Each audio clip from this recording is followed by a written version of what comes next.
मोहितः स्वयं प्राण प्राण इति प्राणविदो भूतानीति च तद्विदः गुणा इति गुणविदः तत्त्वानीति च तद्विदः पादा इति पादविशो विषया इति तद्विदः लोका इति लोकविदो देवा इति च तद्विदः वेदा इति वेदविदो यज्ञा इति च तद्विदः भोक्तेति च भोक्तृविदो भोज्यमिति च तद्विदः सूक्ष्म इति सूक्ष्मविदः स्थूल इति च तद्विदः मूर्त इति मूर्तविदो मूर्त इति च तद्विदः काल इति कालविदो दिश इति च तद्विदः वादा इति वादविदो भुवनानि इति तद्विदः मन इति मनोविदो बुद्धिरिति च तद्विदः चित्तमिति चित्तविदो धर्मा धर्मो च तद्विदः पंचविंशक इत्येके षट्विंश इति चापरे एकत्रिंशक इत्याहुरनन्त इति चापरे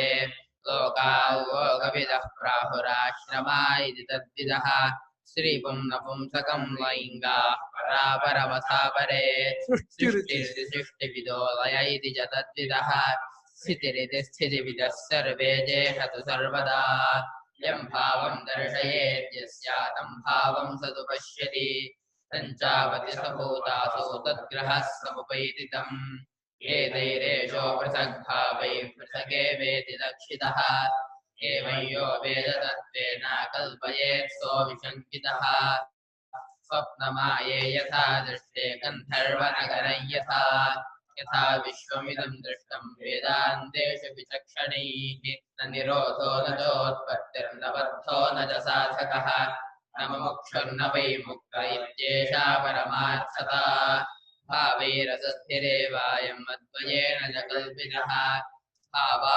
अप्यद्वयेनैव तस्मादद्वयता शिवा नात्मभावेन नानेदं न सुरेणापि कथञ्चन न पृथङ् नापृथङ् किञ्चिदिति तत्त्वविदो विदुः वीतरागभयक्रोधैर्मुनिभिर्वेदपारगैः निर्विकल्पोऽह्यहं दृष्टः प्रपञ्चोपशमोऽद्वयः तस्मादेवं विदित्वैनम् अद्वैते योजयेत् स्मृतिम् अद्वैतं समनुप्राप्य जडवल्लोकमाचरेत् निस्तुतिर्निर्नमस्कारो निःस्वधाकार एव च चलाचलनिकेतश्चायतिर्यादिच्छुको भवेत् तत्त्वमाध्यात्मिकं दृष्ट्वा दृष्ट्वा तु भाष्यतः तत्त्वीभूतस्तदा रामस्तत्त्वादप्रच्युतो भवेत् प्रज्ञानां स्वप्रदानैः स्थिरचलनिकरौ व्यापिभिर्व्याप्यलोकान् भुक्त्वा भोगान् सविष्टान् पुनरपि धिषणोद्भासितान् कामजन्यान्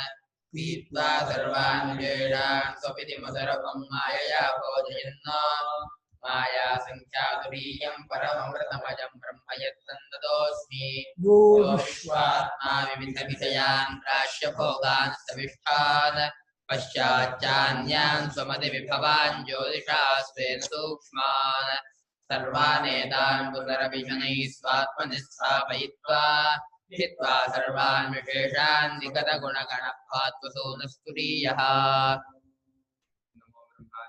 ब्रह्मविद्या संप्रदाय कर्तृभ्यो शरशिभ्यो नमो महद्भ्यो नमो गुरुभ्यः सर्वोपप्रवरहित प्रज्ञानघन प्रत्यगर्थो ब्रह्मीवाहमस्मि ब्रह्मैवाहमस्मि श्रुतस्पतिपुराणानाम् आलयं करुणालयं नमामि भगवत्पादं शङ्करं लोकशङ्करं शङ्कराचार्यं केशवं पादरायणं वन्दे भवन्तो पुनः श्रीमच्छङ्करभगवद्पादगुरुभ्यो नमः वन्दे तं सच्चिदानन्दं निधिवयं वेदान्तसारज्ञं सद्गुरुं प्रणतोऽस्मि सदाहं सम्प्रदायज्ञं संयमीन्द्रं सदाश्रयं सद्गुरुं सच्चिदानन्दं सदाचार्यं समाश्रये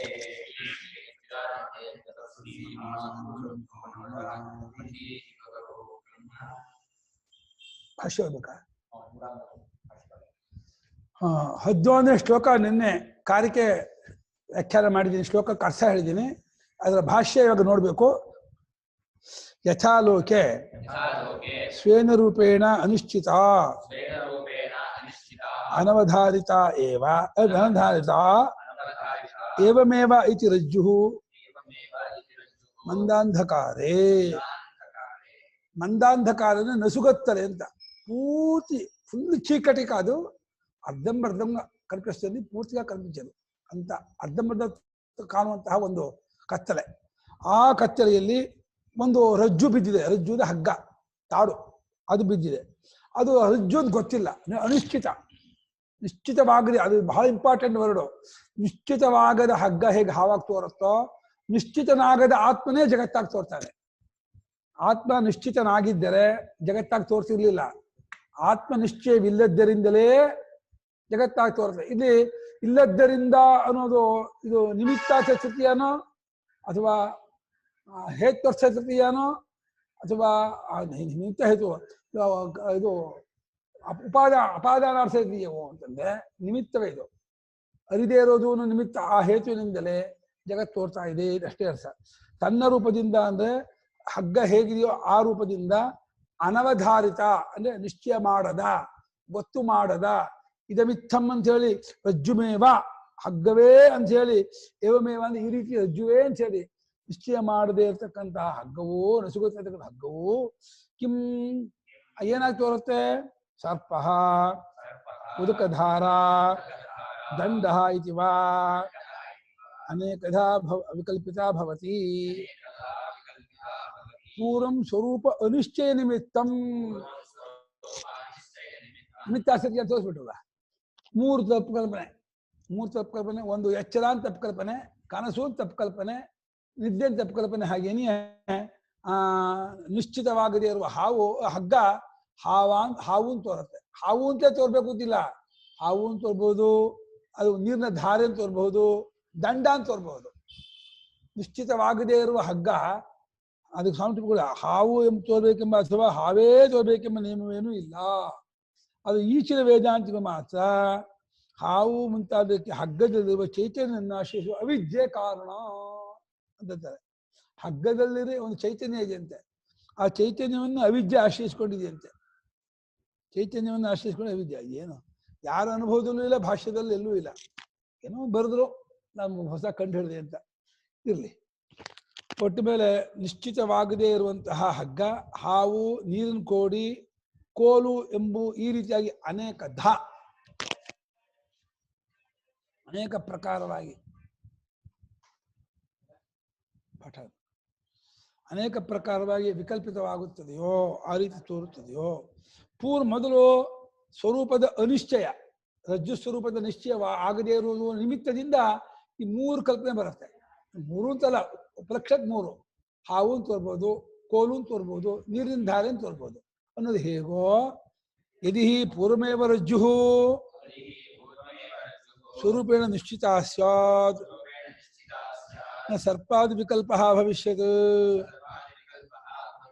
ಒಂದು ವೇಳೆ ಮೊದಲೇ ಆ ಹಗ್ಗವು ತನ್ನ ರೂಪದಿಂದ ಗೊತ್ತಾಗ್ಬಿಟ್ಟಿದ್ರೆ, ಇದು ಹಗ್ಗವೇ, ಇದು ತಾಡೆ, ಪಾಮುಕಾದು ಅನ್ನು ಚಲಿಸುತ್ತೆ ಗೊತ್ತಾಗ್ಬಿಟ್ಟಿದ್ರೆ, ಆವಾಗ ಅದೇ ಹಾವುನ ವಿಕಲ್ಪ ಬರಲ್ಲ, ದಂಡಾನ ವಿಕಲ್ಪ ಬರಲ್ಲ, ನೀರು ಕೊಡಿನ ವಿಕಲ್ಪ ಬರಲ್ಲ, ಯಾವ ವಿಕಲ್ಪವೂ ಬರಲ್ಲ ಅಲ್ಲಿ.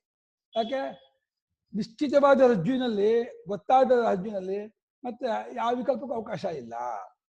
ಯಾವ ರೀತಿಯಿಂದ? ಯಥಾ ಸ್ವಹಸ್ತ ಅಂಗುಲ್ಯಾದಿಷು. ಕತ್ತಲೆ ಇರಬಹುದು, ತನ್ನ ಕೈನಲ್ಲಿ ಇದು ಯಾವ ಬೆರಳು ಅಂತ ಕೇಳಿದ್ರೆ ಕತ್ತಲೆ, ತನಗೆ ತನ್ನ ಬೆರಳು ಗೊತ್ತಿಲ್ಲ ಅಂತಿಲ್ಲ. ತನಗೆ ಇದು ತೋರು ಬೆರಳು, ಇದು ಹಿರಿ ಬೆರಳು, ಇದು ಮಧ್ಯ ಬೆರಳು, ಕತ್ತಲೆ ಹೇಳ್ತಾನೆ ಅವನು, ಕಾಣ್ಬೇಕು ಅಂತಿಲ್ಲ. ನಿಶ್ಚಿತವಾಗಿ ತಾನು ತನ್ನ ಕೈ ಗೊತ್ತಾಗ್ಬಿಟ್ರೆ ಆ ಬೆರಳ ಬಗ್ಗೆ ಅವನಿಗೆ ಅನುಮಾನ ಬರಲ್ಲ. ಹಾಗೆ ನಿಶ್ಚಿತ ಜ್ಞಾನ ಮುಖ್ಯ ಅಂತ ಹೇಳ್ತಿದ್ದಾರೆ ಇಲ್ಲಿ. ನಿಶ್ಚಿತ ಜ್ಞಾನವಿಲ್ಲದೆ ಇರುವುದೇ ಈ ಜಾಗೃತ ಸ್ವಲ್ಪ ಸುಷುಪ್ತಿಯಾಗಿ ತೋರೋದ ಕಾರಣ ಅಂತ. ಹಾಗಾಗಿ ತನ್ನ ಹಸ್ತದಲ್ಲಿರುವ ಅಂಗುಲಿಯ ಮುಂತಾದವುಗಳಲ್ಲಿ ಹೇಗೆ ವಿಕಲ್ಪ ಬರೋದಿಲ್ವೋ, ಆ ರೀತಿ ನಿಶ್ಚಿತವಾದ ಹಗ್ಗದಲ್ಲಿ ಹಾವೇ ಮುಂತಾದ ವಿಕಲ್ಪ ಬರೋಲ್ಲ. ಯಥಾ ಏಷ ದೃಷ್ಟಾಂತಃ ತದ್ವತ್ ಹೇತುಫಲಾದಿ ಸಂಸಾರ ಧರ್ಮ ಅನರ್ಥ ವಿಲಕ್ಷಣತೆಯ ಸ್ವೇನ ವಿಶುದ್ಧ ವಿಜ್ಞಪ್ತಿ ಮಾತ್ರ ಸತ್ತಾದ್ವಯ ರೂಪೇಣ ಅನಿಶ್ಚಿತತ್ವಾತ್ ಜೀವ ಪ್ರಾಣಾದಿ ಅನಂತ ಭಾವಭೇದೈ ಆತ್ಮ ವಿಕಲ್ಪಿತಃ ಇತ್ಯೇಷಃ ಸರ್ವೋಪನಿಷದಾಂ ಸಿದ್ಧಾಂತಃ. ಹೇಗೆ ಈ ದೃಷ್ಟಾಂತ ಹೇಗೋ, ಈ ಹಗ್ಗದ ದೃಷ್ಟಾಂತ ಹೇಗೋ ಅದೇ ರೀತಿ ಹೇತು ಫಲ. ಹೇತು ಅಂದ್ರೆ ಧರ್ಮಾಧರ್ಮ, ಫಲ ಅಂದ್ರೆ ಶರೀರ. ಆದಿ ಶಬ್ದದಿಂದ ಸುಖ ದುಃಖಗಳು, ರಾಗದ್ವೇಷಗಳು, ಹರ್ಷ ವಿಷಾದಗಳು, ಶೋಕಮೋಹವು, ಇದೇ ಸಂಸಾರ ಧರ್ಮ. ಈ ಸಂಸಾರ ಧರ್ಮ ಎಂಬ ಅನರ್ಥ, ಇದು ಅನರ್ಥ, ಇದು ಯಾರಿಗೂ ಪುರುಷಾರ್ಥವಲ್ಲ. ಈ ಅನರ್ಥಕ್ಕೆ ವಿಲಕ್ಷಣವಾದಂತಹ ಯಾವುದೋ ಆತ್ಮಸ್ವರೂಪ, ಆ ಸ್ವರೂಪದಿಂದ ಕಂಡುಕೊಂಡದ್ದಾದ್ರೆ ಅಂದ್ರೆ ತನ್ನದಾದ ವಿಶುದ್ಧ ವಿಜ್ಞಪ್ತಿ ಮಾತ್ರ ಸತ್ತಾದ್ವಯ ರೂಪದಿಂದ ನಿಶ್ಚಿತವಾದದ್ದಾದರೆ ಆ ಪರಮಾರ್ಥ ಸ್ವರೂಪವು ಪರಿಶುದ್ಧವಾದ ವಿಜ್ಞಪ್ತಿ ಮಾತ್ರ ಸ್ವರೂಪ. ವಿಜ್ಞಪ್ತಿ ವಿಜ್ಞಾನ ಅನ್ನೋ ಬೇರೆ, ಬುದ್ಧಿ ವಿಜ್ಞಾನ ಬೇರೆ ಅಲ್ಲ, ಅದಕ್ಕಿಂತ ವಿಲಕ್ಷಣವಾದದ್ದು ಅಂತ ಹೇಳಿ ವಿಜ್ಞಪ್ತಿ, ಅರಿವು, ಶುದ್ಧ ಅರಿವು, ಶುದ್ಧ ಜ್ಞಾನ, ಉಪಾಧಿ ಸಂಬಂಧವಿಲ್ಲದೆ ಇರುವ ಅರಿವು. ಅದಷ್ಟೇ ಆಗಿರುವ ಸತ್ತ ಅದ್ವಯ ರೂಪದಿಂದ ಅನಿಶ್ಚಿತವಾಗಿರುವ ಆತ್ಮನಿಂದ ಜೀವ ಅನ್ನೋ ಮೊದಲನೇ ಕಲ್ಪನೆ, ಪ್ರಾಣಾದಿ ಅನಂತ ಕಲ್ಪನೆ, ಪ್ರಾಣಾದಿ ಸ್ಥಿತಿ ಅಂತ ಕಲ್ಪನೆ ಅಂತ ಹೇಳ್ತಾರೆ.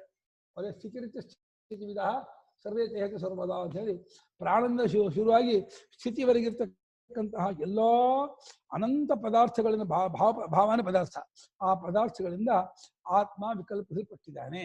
ಇದನ್ನು ತೀರ್ಮಾನ ಹೇಳ್ತಿದ್ದಾರೆ. ಇದರಲ್ಲಿ ಏನಾಯ್ತು, ಆತ್ಮನ ಅರಿವಿಲ್ಲದೆ ಇರೋದೇ ದ್ವೈತ ಕಾಣೋದ ಕಾರಣ. ಆತ್ಮನ ಅರಿವಿದೆ ಇರೋದ್ರಿಂದ ಆತ್ಮ ತಪ್ಪಾಗಿರೋದು ಇದ್ದೇ ಇರುತ್ತೆ. ಈಗ ಆತ್ಮ ಅನ್ನೋದು ಅತ್ಯಂತ ಪ್ರಸಿದ್ಧನೂ ಅಪರೋಕ್ಷನೂ ಆಗಿರೋದ್ರಿಂದ ಬರೀ ಗೊತ್ತಿಲ್ಲ ಅಂತಿಲ್ಲ ಆತ್ಮನ ಬಗ್ಗೆ. ಆತ್ಮನ ಬಗ್ಗೆ ಸರಿಯಾದ ತಿಳುವಳಿಕೆ ಇರಬೇಕು, ಇಲ್ಲ ತಪ್ಪು ತಿಳುವಳಿಕೆ ಇರಬೇಕೆ ಹೊರತು ಎರಡೇ ಆಪ್ಷನ್ನು. ಗೊತ್ತಿಲ್ಲ ಅನ್ನೋ ಆಪ್ಷನ್ ಆತ್ಮ ಬಗ್ಗೆ ಇಲ್ಲ. ಯಾಕಂದ್ರೆ ಆ ಸ್ವರೂಪವಾದ್ರಿಂದ, ಅಪರೋಕ್ಷವಾದ್ರಿಂದ, ನಾವೇ ಆಗಿರೋದ್ರಿಂದ ನಾನು ಗೊತ್ತಿಲ್ಲ ಅಂತ ಬರೋಲ್ಲ. ಯಾವ ರೀತಿ ಗೊತ್ತಾಗಿದೆಯೋ ಅದು ತಪ್ಪಾಗಿ ಗೊತ್ತಾಗಿದೆ. ತಪ್ಪಾಗಿ ಗೊತ್ತಾದ ಕಾರಣದಿಂದ ಈ ಜೀವ, ಪ್ರಾಣ ಮುಂತಾದ ಸ್ಥಿತ್ಯಂತದವರೆಗಿರುವ ಎಲ್ಲ ಭಾವರೂಪದಿಂದ ಆತ್ಮ ವಿಕಲ್ಪಿಸಲ್ಪಟ್ಟಿದ್ದಾನೆ. ಆತ್ಮನ ಅರಿಯದೇ ಇರುವಿಕೆ, ತಪ್ಪಾಗಿ ತಿಳುವಿಕೆ, ಅರಿಯದೇ ಇರುವಿಕೆ, ಅದು ತಪ್ಪಾಗಿ ತಿಳುವಿಕೆ. ಅದರಿಂದಲೇ ಈ ಜಗತ್ತು ಅನ್ನೋದಕ್ಕೆ ಕಾರಣ. ಅದರಿಂದ ಜಗತ್ತು ಉಂಟಾಗಿದೆ. ಇಲ್ಲಿ ಉಂಟಾಗಿದೆ ಅನ್ನೋದು ಕೂಡ ಕಲ್ಪಿತವಾಗಿ ತೋರ್ತಾ ಇದೆ ಅಂತ ಅರ್ಥ ಹೊರತು ಉಂಟಾಗೋದ್ರಿಂದ ಗಡಿಗೆಯನ್ನು ಮಾಡುವ ಹಾಗೇನೆ ಜಗತ್ತನ್ನು ಮಾಡಿಲ್ಲ. ಹಾಗೆ ಉಂಟಾಗೋದಿಲ್ಲ. ಯಾಕಂದ್ರೆ ಉಂಟಾಗಬೇಕಾದ್ರೆ ಕ್ರಿಯೆಯೂ ಉಂಟಾಗಬೇಕಲ್ಲ. ಕ್ರಿಯೆಯೂ ಉಂಟಾಗಬೇಕು, ನಾಮವೂ ಉಂಟಾಗಬೇಕು, ರೂಪವೂ ಉಂಟಾಗಬೇಕು ಅಂತಾದ್ರಿಂದ ಕಾಲದೇಶ ಸಹಿತವಾದ ಜಗತ್ತು ಉಂಟಾಗುವಾಗ ಅದೊಂದು ಕಲ್ಪನೆ, ತೋರಿಕೆ ಅಂತ ಅರ್ಥ. ಕಲ್ಪನೆಗೆ ತೋರಿಕೆಗೆ ಆಧಾರವಾಗಿರೋದೇ ಕಾರಣ, ಕಲ್ಪನೆ ತೋರಿಕೆಯ ಕಾರ್ಯ. ಅದು ಬಿಟ್ಟರೆ ಇನ್ನು ಬೇರೆ ಕಾರ್ಯಕಾರಣ ಪ್ರಕ್ರಿಯೆ ವೇದಾಂತದಲ್ಲಿ ಹೊಂದೋದೇ ಇಲ್ಲ, ಇಲ್ಲವೇ ಇಲ್ಲ. ಹಾಗಾಗಿ ಅದಕ್ಕೆ ಭಾಷ್ಯಕಾರರು ವಿಕಲ್ಪಿತ ಅಂತ ಅಂದ್ಬಿಟ್ರು. ಇದನ್ನು ವಿಕಲ್ಪ ಇರುವ ಆತ್ಮನನ್ನ ಜಗತ್ತಾಗಿ ನೋಡೋದು ಒಂದು ವಿಕಲ್ಪ. ಸ್ವಾರ್ಥ ದೇಶ ಪರಾರ್ಥೋರ್ಥ ವಿಕಲ್ಪ. ಇರೋ ಆತ್ಮನ ಜಾಗದಲ್ಲಿ ಪ್ರಪಂಚವನ್ನು ಕಂಡರೆ ಅದಕ್ಕೆ ಹೆಸರು ವಿಕಲ್ಪ, ತೋರಿಕೆ, ಭ್ರಾಂತಿ, ಇಲ್ಯೂಷನ್, ಬರೀ ಅನಿಸಿಕೆ. ಆ ರೀತಿ ಆಗಿರೋದು ಅನ್ನೋದು ಎಲ್ಲಾ ಉಪನಿಷತ್ತಿನ ಸಿದ್ಧಾಂತ ಅಂದ್ಬಿಟ್ರು ಭಾಷ್ಯಕಾರರು. ಇದು ಬರೀ ಮಾಂಡುಕ್ಯಕ್ಕೆ ಮಾತ್ರ ಅಲ್ಲ, ಇದು ಮೀಸಲಾಗಿರೋ ವಿಚಾರ. ಇವನು ಈಶಾದಿ ಎಷ್ಟು ಉಪನಿಷತ್ತು ಪ್ರಮಾಣವಾಗಿದೆಯೋ ಎಲ್ಲ ಉಪನಿಷತ್ತಿನ ಸಿದ್ಧಾಂತವು ಇದೇ ಆಗಿದೆ. ಪರಮಾರ್ಥವಾಗಿ ಪರಬ್ರಹ್ಮವೇ ಇರತಕ್ಕದ್ದು, ಅದೇ ನಮ್ಮ ಸ್ವರೂಪ. ಅದನ್ನು ನಾವು ಅರಿದೇ ಇದ್ದಾಗ ಈ ರೀತಿ ಜಗತ್ತಾಗಿ ತೋರುತ್ತೆ ಅನ್ನೋದು ಅನುಭವದ ಇದು ಒಂದು ರೀತಿ ಅನುಭವ. ಅಂದ್ರೆ ಅವಿಚಾರಿತ ಅನುಭವ. ಅದು ವಿಚಾರಿತ ಅನುಭವದಲ್ಲಿ ಆತ್ಮರೊಬ್ಬನೇ ಸತ್ಯ, ಇಲ್ಲವೇ ಇಲ್ಲ ಅಂತ. ಅವಿಚಾರಿತ ದಿಶೆಯಲ್ಲಿ ಆತ್ಮ ಪ್ಲಸ್ ಪ್ರಪಂಚ. ಆತ್ಮನ ಬಿಟ್ಟು ಪ್ರಪಂಚ ತೋರಕ್ಕಾಗಲ್ಲ, ಆತ್ಮ ಬಿಟ್ಕೊಂಡೇ ತೋರ್ಬೇಕು. ಇನ್ನೊಂದು ಕಡೆಯಿಂದ ನಿಶ್ಚಿತಾಯಾಂ ಯಥಾ ರಜ್ವಾಂ ವಿಕಲ್ಪೋ ವಿನಿವರ್ತತೆ ರಜ್ಜುರೇವೇತಿ ಚಾದ್ವೈತಂ ತದ್ವದಾತ್ಮ ವಿನಿಶ್ಚಯಃ. ನಿಶ್ಚಿತಾಯಾಂ ಯಥಾ ರಜ್ವಾಂ ವಿಕಲ್ಪಃ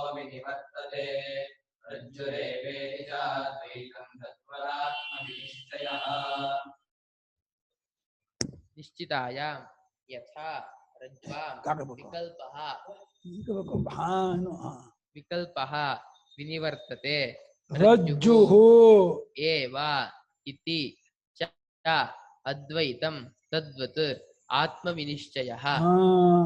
ನಿಶ್ಚಿತಾಯಾಂ ಸತ್ಯಾಂ. ರಜ್ಜು ಶಬ್ದಸ್ಯ ಸ್ತ್ರೀಲಿಂಗತ್ವಾತ್.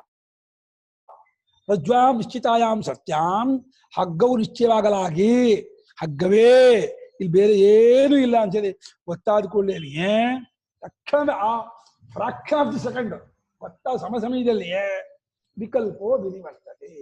ಈ ಹಾವು, ದಂಡ, ನೀರಿನ ಕೋಡಿ, ಹೂವಿನ ಮಾಲೆ ಎಲ್ಲ ಹೊರಟೋಗ್ಬಿಡುತ್ತೆ. ಇದು ಅನುಭವದಲ್ಲಿರ್ತಕ್ಕಂಥ ಮಾತು. ಹೇಗೆ ಹೋಗುತ್ತದೆಯೋ ರಜ್ಜುರೇವ ಅದು ಅದ್ವೈತ ಎಲ್ಲಕ್ಕೂ. ಹಾವು, ನೀರಿನ ಕೋಡಿ, ಕೋಲು, ಮಾಲೆ ಎಲ್ಲಾ ವಿಕಲ್ಪಕ್ಕೂ ಹಗ್ಗಾನು ಒಂದೇ. ಅದು ಅದ್ವೈತ ಅಂದ್ರೆ ಅದೃಷ್ಟಾಂತ ಇಲ್ಲ, ಅದು ಒಂದೇ ಅಂತ ಅನ್ನೋದು ಹೇಗೋ ತದ್ವತ್ ದಾಷ್ಟಾಂತಿಕ. ಅದರಂತೆಯೇ ಆತ್ಮನಿಶ್ಚಯವಾಗುತ್ತಲೇ ಪ್ರಪಂಚ ಬಾಧಿತವಾಗ್ಬಿಡುತ್ತೆ. ಪ್ರಪಂಚ ನಾಶವಾಗಲ್ಲ, ಪ್ರಪಂಚ ಇಲ್ಲವಲ್ಲ. ಪ್ರಪಂಚ ಅಂದ್ರೆ ತೋರಿಕೆ, ಕಲ್ಪನೆ ಬಿದ್ದೋಗ್ಬಿಡುತ್ತೆ. ಕರೆಂಟ್ ಹೋಗ್ಕೊಳ್ಳೇನು ಹೇಗೆ ಈ ಜೂಮ್ ಬಿದ್ದೋಗ್ಬಿಡುತ್ತೋ ಹಾಗೆ ಢಮಾನ ಬಿದ್ದೋಗ್ಬಿಡುತ್ತೆ. UPS ಹೋಗ್ಕೊಂಡು ಬಿದ್ದೋಗ್ಬಿಡುತ್ತೆ. ಹಾಗೆ ಜ್ಞಾನವಾಗುತ್ತಲೇ ಆ ಅಖಂಡ ಜಗತ್ತೇ ಯಾವಾಗ ಬಿದ್ದೋಗ್ಬಿಡುತ್ತೆ. ಆತ್ಮಲೊಬ್ಬರೇ ಅಲ್ಲಿ ಸೆಟ್ಲ್ ಆಗ್ಬಿಟ್ಟು ಅಲ್ಲಿನ ಮುಂದಕ್ಕೆ ಅವನಿಗೆ ಅವನ ಮಾತೇನು, ಅವನ ನಡವಳಿಕೆ ಏನು, ಅವನ ಸ್ವಭಾವ ಏನು ಅಂದ್ರೆ ತಚ್ಚಲೋಕೋ ನಗಾಹತೇ ಬಿಟ್ಟು ಪ್ರಪಂಚದವರಿಗೆ ಅವನ ಅರ್ಥವಾಗಲ್ಲ ಅಂದ್ಬಿಟ್ಟು ಓಡಬಾರ್ದು. ಒಂದೇ ಮಾತು ಹೇಳ್ಬಿಟ್ರು. ಆ ಜ್ಞಾನಿಯ ವರ್ತನೆ, ಚರ್ಯೆ, ನಡವಳಿಕೆ, ಸ್ವಭಾವ, ಗುಣ, ಮಾತು ಲೋಕದವ್ರಿಗೆ ಊಹೆ ಮಾಡೋಕ್ಕೂ ಆಗಲ್ಲ. ಇನ್ನು ಅವಿದ್ಯಾವಂತರಿಗೆ ಜ್ಞಾನಿಯ ಆ ಲೆವೆಲ್ ಹೆಂಗೆ ಎಟ್ಕತ್ತೆ? ಅದು ಎಟ್ಕೋದೇ ಇಲ್ಲ. ರಜ್ಜುರೇವ ಇತಿ ನಿಶ್ಚಯೇ ಸರ್ವ ವಿಕಲ್ಪ ನಿವರ್ತೌ ರಜ್ಜುರೇವ ಇತಿ ಚ ಅದ್ವೈತಂ ಯಥಾ ಅಥ ನೇತಿ ನೇತಿ ಇತಿ ಸರ್ವ ಸಂಸಾರ ಧರ್ಮ ಶೂನ್ಯ ಪ್ರತಿಪಾದಕ ಶಾಸ್ತ್ರಜನಿತ ವಿಜ್ಞಾನ ಸೂರ್ಯಾಲೋಕಕೃತ ಆತ್ಮನಿಶ್ಚಯ. ಭಾಷ್ಯಕಾರ ಒಳ್ಳೆ ಕವಿಗಳು ಅಲಂಕಾರದಲ್ಲಿ ಆತ್ಮನಿಶ್ಚಯ. ಇದು ಹಗ್ಗವೇ, ತಾಡೆ, ಪಾಮುಕಾದು ಅಂತ ಗೊತ್ತಾದ ಕೂಡಲೇನೆ ಸರ್ಪ ವಿಕಲ್ಪ ಹಾವು ಅನ್ನುವಂತಹ ವಿಕಲ್ಪ ಸ್ವಲ್ಪ ಹೋಗ್ಬಿಡತ್ತೆ. ಹೇಗೆ ಹೋಗ್ಬಿಡುತ್ತೋ ರಜ್ಜುರೇವ ಐತಿ ಹಗ್ಗವೇ, ಅದು ಒಂದೇ ಹಗ್ಗ ಒಂದೇ ಇರೋದು. ಅಲ್ಲಿ ಹಗ್ಗ ಒಂದೇ ಇರೋದ್ರೆ ಹಗ್ಗಕ್ಕಿಂತ ಬೇರೆ ಇನ್ನೊಂದು ವಸ್ತು ಇಲ್ಲ. ದೃಷ್ಟಾಂತದಲ್ಲಿ ಆ ವಿಕಲ್ಪಗಳು ಯಾವುದೂ ಇಲ್ಲ, ಹಗ್ಗ ಒಂದೇ ಇರೋದು ಅಂತ ಹೇಗೋ ಅಲ್ಲಿ ಅದ್ವೈತವೋ ಅದೇ ರೀತಿ ನೀನು ಇದಲ್ಲ, ನೀನು ದೇಹ ಅಲ್ಲ, ಇಂದ್ರಿಯ ಅಲ್ಲ, ಮನಸ್ಸಲ್ಲ, ಬುದ್ಧಿ ಅಲ್ಲ, ಪ್ರಾಣ ಇಲ್ಲ, ಅಹಂ ಪ್ರತ್ಯವೂ ಅಲ್ಲ ಅಂತೇಳಿ ಎಲ್ಲವನ್ನು ಕಿತ್ತಾಕಿದ ಮೇಲೆ ಯಾವ ಸಂಸಾರ ಧರ್ಮವೂ ಇಲ್ಲದ. ಸಂಸಾರದ ಧರ್ಮನೇನೋ ಹಸಿವು, ಬಾಯಾರಿಕೆ, ಶೋಕ, ಮೋಹ, ಜರ, ಮರಣಾದಿಗಳೇ ಸಂಸಾರ ಧರ್ಮಗಳು. ಇದ್ಯಾವುದೂ ಇಲ್ಲದೆ ಇರುವ, ಶೂನ್ಯಾನ ಇಲ್ಲದೆ ಇರುವ ತತ್ವವನ್ನ ಪ್ರತಿಪಾದಕ ತಿಳಿಸಿಕೊಡುವಂತಹ ಒಂದು ಶಾಸ್ತ್ರ. ಅಂದ್ರೆ ಶಾಸ್ತ್ರನಾಮ ವೇದಾಂತ ವಾಕ್ಯಂ. ವೇದಾಂತ ವಾಕ್ಯ ತಜ್ಜನಿತ. ಆ ವೇದಾಂತ ವಾಕ್ಯದಿಂದ ಉಂಟಾದದ್ದಾವುದೋ ವಿಜ್ಞಾನ ಅನ್ನುವಂಥ ಸೂರ್ಯೋದಯ ಬರುತ್ತೆ. ವಿವೇಕ ಸೂರ್ಯೋದಯವಾಗುತ್ತೆ. ವಿವೇಕ ಸೂರ್ಯೋದಯವಾದ ಕೂಡಲೇನೆ ಆ ಸೂರ್ಯನ ಆಲೋಕ, ಆ ಬೆಳಕಿನಿಂದ, ವಿಜ್ಞಾನ ಸೂರ್ಯನ ಬೆಳಕಿನಿಂದ ಆದ ಆತ್ಮನಿಶ್ಚಯ ಬುದ್ಧಿ ಸಮಯ. ಆತ್ಮೇ ವೇದಂ ಸರ್ವಂ ಬ್ರಹ್ಮೈ ವೇದಂ ಸರ್ವಂ ನೇಹನ ನಾಸ್ತಿ ಕಿಂಚನ ಅನ್ನೋ ಅನುಭವ ಸೆಟ್ಲ್ ಆಗ್ಬಿಡ್ತಾರೆ. ಅಹಮಿದಂ ಸಕಲಮಿದಂ ಅಹಂಚ ವಾಸುದೇವ ಅನ್ನುವಂತಹ ಅನುಭವದಲ್ಲಿ ನಿಂತು ಬಿಡ್ತಾರೆ. ಅದು ಈಗ ಇದೆ, ಕಂಡುಕೋಬೇಕು, ಗೊತ್ತಾಗಬೇಕು. ಗೊತ್ತಾಗ್ತಿಲ್ಲ. ಯಾಕೆಂದ್ರೆ ಸಾಕಷ್ಟು ಸಂಸ್ಕಾರ ಇಲ್ಲ. ಅಂತಃಕರಣಕ್ಕೆ ಸಂಸ್ಕಾರವಿಲ್ಲದಿರಲು, ಶಮದಮಾದಿ ಗುಣವಿಲ್ಲದರಿಂದಲೂ ಆ ವಿಚಾರವನ್ನ ಅಬ್ಸರ್ವ್ ಮಾಡ್ಕೋತಾ ಇಲ್ಲ, ಅದು ಹೀರ್ಕೋತಿಲ್ಲ. ವಿಷಯ ಅರ್ಥವಾಗ್ತಾ ಇದೆ, ವಿಷಯ ಗೊತ್ತಿಲ್ಲ ಅಂತಿಲ್ಲ. ವಿಷಯ ಗೊತ್ತಾದರೂ ಅಲ್ಲಿ ನಿಲ್ಲಕ್ಕಾಗ್ತಿಲ್ಲ ಅಂದ್ರೆ ಆ ಅಂತಃಕರಣಕ್ಕೆ, ಆ ವಿವೇಕಕ್ಕೆ ತಕ್ಕ ಯೋಗ್ಯತೆ ಇಲ್ಲ. ಅದನ್ನ ಅರ್ಥ ಮಾಡ್ಕೊಂಡು ಹಿಡ್ಕೊಂಡು ಬಾಧೆ ಮಾಡ್ಕೊಂಡಷ್ಟು ಆಗ್ತಾ ಇಲ್ಲ. ಇಂಟೆಲೆಕ್ಚುಯಲ್ ತಿಳ್ಕೊಳ್ತಾ ಇದೆಯಾ ಹೊರತು ಬೌದ್ಧಿಕವಾಗಿ ಅನುಭವ ಪರ್ಯಂತ ಹೇಳ್ಕೊಳ್ತಿಲ್ಲ. ಅದ ಕಾರಣ ಅದೇ ಶಬ್ದಮಾದಿ ಗುಣಗಳು ಇಲ್ಲದೆ ಇರೋದೇ ಕಾರಣ. ಎಷ್ಟೆಷ್ಟರ ಮಟ್ಟಿಗೆ ಶಬ್ದಮಾದಿ ಗುಣಗಳಿಂದ ಪಕ್ವ ಆಗ್ತಾನೋ ಅಷ್ಟು ಬಡಿ ಹಂಗೆ ಅದು ಇಮ್ಮರ್ಷನ್ ಆಗ್ಬಿಡುತ್ತೆ. ಆ ಮನಸ್ಸು, ಬುದ್ಧಿ ಆ ಎಲ್ಲ ಆತ್ಮ ಮುಳುಗೋಗ್ಬಿಡುತ್ತೆ. ಮುಳುಗೋಗಿ ವಿವೇಕದಿಂದ ಬಾಧಿತವಾಗಿ ಆತ್ಮ ಮಾತ್ರ ಉಳ್ಕೊಂಡ್ಬಿಡ್ತಾನೆ. ವಿಜ್ಞಾನವೆಂಬ ಸೂರ್ಯನ ಆಲೋಕನೇ ಬೆಳಕು. ಆ ಆಲೋಕದಿಂದ ಕೃತ ಉಂಟಾದ ಆತ್ಮ ವಿನಿಶ್ಚಯ. ಆತ್ಮಸ್ವರೂಪೇ ಏವಮೇವ ಇದಮಿತ್ತಂ ಅಂತ ಹೇಳಿ ನಿಶ್ಚಯ ಮಾಡ್ಕೊಂಡು ಗೊತ್ತಾಗೋದು. ಹೌದು, ಉಪನಿಷತ್ ಹಾಗೇನೆಯೇ ನಾನು ಅಜನೂ ಅದ್ವಯನೂ ನಿರ್ವಿಶೇಷನೂ ಆದ ಪರಬ್ರಹ್ಮವೇ ಆಗಿದ್ದೀನಿ. ಸರ್ವ ದುಃಖ ವಿನಿರ್ಮುಕ್ತ ಚೈತನ್ಯಾತ್ಮಕೋಹಂ ಅನ್ನುವಂತಹ ಅನುಭವದಲ್ಲಿ ನೆಲೆ ನಿಂತು ಬಿಡ್ತಾರೆ. ಆತ್ಮೀವೇದಂ ಸರ್ವಂ ಅಪೂರ್ವಮನಪರಮನಂತನಮ ಬಾಹ್ಯಂ ಸಬಾಹ್ಯಾಭ್ಯಂತರೋಖ್ಯಜಃ ಅಜರೋ ಅಮರೋ ಅಮೃತೋ ಅಭಯಃ ಏಕ ಏವ ಅದ್ವಯಃ ಇತಿ. ಆತ್ಮೈವೇದಂ ಸರ್ವಂ ಅಪೂರ್ವಮನಪರಮನಂತರಮಬಾಹ್ಯಂ ಸಬಾಹ್ಯಾಭ್ಯಂತರೋಖ್ಯಜಃ ಅಜರೋ ಅಮರೋ ಅಮೃತೋ ಅಭಯಃ ಏಕ ಏವ ಅದ್ವಯಃ ಇತಿ. ಇದಂ ಸರ್ವಂ ಅನುವಾದ. ಇದಂ ಸರ್ವಂ ಏನ್ ನೋಡ್ತಾ ಇದ್ದೀರಿ? ಇದೆಲ್ಲ ಆತ್ಮೈವ ಅಂತ ಸ್ಟ್ರೆಸ್ ಮಾಡ್ತಾ ಇದೆ, ಅದು ಎಂಫೆಸಸ್ ಒತ್ತು ಹೇಳ್ತಾ ಇದೆ, ಆತ್ಮನೇ ಅಂತ ಹೇಳ್ತಾ ಇದೆ. ಹೀಗೆ ಅಪೂರ್ವ ಅಂದ್ರೆ ಕಾರಣವಿಲ್ಲದ್ದು, ಅನಪರ ಅಂದ್ರೆ ಕಾರ್ಯವಿಲ್ಲದ್ದು, ಅನಂತರ ಅಂದ್ರೆ ಒಳ ವಿಭಾಗವಿಲ್ಲದ್ದು, ಅಬಾಹ್ಯ ಅಂದ್ರೆ ಹೊರಗಡೆ ಅನ್ನೋದಿಲ್ಲದ್ದು, ಪರಿಪೂರ್ಣ ಕೃತ್ಸ್ನ ಪ್ರಜ್ಞಾನ ಘನ ಏವ ಅಂತ. ಒಳಗೂ ಹೊರಗೂ ಸೇರಿಸಿ ಅವನು ಹುಟ್ಟಿಲ್ಲದವನು ಅಜ ಅಂದ್ರೆ. ಬಾಹ್ಯಾಭ್ಯಂತರಿನ ಸಹವರ್ತತೆ ಐತಿ ಸಬಾಹ್ಯಾಭ್ಯಂತರ ಅಜಶ್ಚ. ಒಳಗೂ ಹೊರಗೂ ಸೇರಿಸಿದ್ದಾರೆ, ಎಲ್ಲ ಕಡೆ ಇದ್ದಾನೆ, ಹುಟ್ಟಿಲ್ಲದವನಾಗಿದ್ದಾನೆ. ಮತ್ತು ಮುಪ್ಪಿಲ್ಲದವನು, ಮರಣವಿಲ್ಲದವನು, ಅಮೃತ ಸ್ವರೂಪನು, ಅಭಯನು. ಹೇಗೆ ಅದ್ವೈತತ್ವಾದ ಅಭಯ. ದ್ವೈತ ದ್ವಿತೀಯಾದ್ವೈ ಭಯಂ ಭವತಿ. ದ್ವೈತ ಇಲ್ಲ, ಇನ್ನೊಂದಿಲ್ಲ, ಭಯಕ್ಕೆ ಅವಕಾಶ ಇಲ್ಲ. ಅವನು ಏಕ ಏವ. ಸೂರ್ಯ ಒಂದು ಚಂದ್ರ ಹಾಗಲ್ಲ, ಎರಡೆಂಬುದಿಲ್ಲದ ಒಂದಾಗಿರ್ತಕ್ಕಂತಹ ಅದ್ವಯ ಅಂತಹ ಸ್ವರೂಪ ಅಂತ ಹೇಳಿ ಅವನಿಗೆ ಆ ನಿಶ್ಚಯವಾಗ್ಬಿಡುತ್ತೆ. ನಿಶ್ಚಯವಾಗುತ್ತಲೇ ಕೃತಕೃತ್ಯನಾಗ್ಬಿಡ್ತಾನೆ ಅವನು. ಈಗ ಆತ್ಮದಲ್ಲಿ ತೋರುತ್ತಿರುವ ಪ್ರಾಣಾದ ವಿಕಲ್ಪಗಳಿದೆಯಲ್ಲ, ಅವುಗಳ ಸ್ವರೂಪ ಏನಾಗಾಗ ಆತ್ಮ ಗೊತ್ತಾದ. ಆತ್ಮ ಗೊತ್ತಾದ ಜಗತ್ತು ಪಾಡು ಜಗತ್ತಿರುತ್ತೆ, ಆತ್ಮನ ಪಾಡಿಗೆ ಆತ್ಮಜ್ಞಾನ ಹಂಗಾಗತ್ತೋ ಅಂದ್ರೆ ಹಂಗಾಗಲ್ಲ. ಈ ಪ್ರಾಣಾದಿ ವಿಕಲ್ಪಗಳ ಮಾಯಾ ಮಾತ್ರ ಗೊತ್ತಾಗ್ಬಿಡುತ್ತೆ. ಪ್ರಾಣಾದಿಭಿರನಂತೈಶ್ಚ ಭಾವೈರೇತೈ ವಿಕಲ್ಪಿತಃ ಮಾಯೈಷಾ ತಸ್ಯ ದೇವಸ್ಯ ಯಯಾಯಂ ಮೋಹಿತ ಸ್ವಯಂ. ಪ್ರಾಣಾದಿಭಿಃ ಅನಂತೈಃ ಚ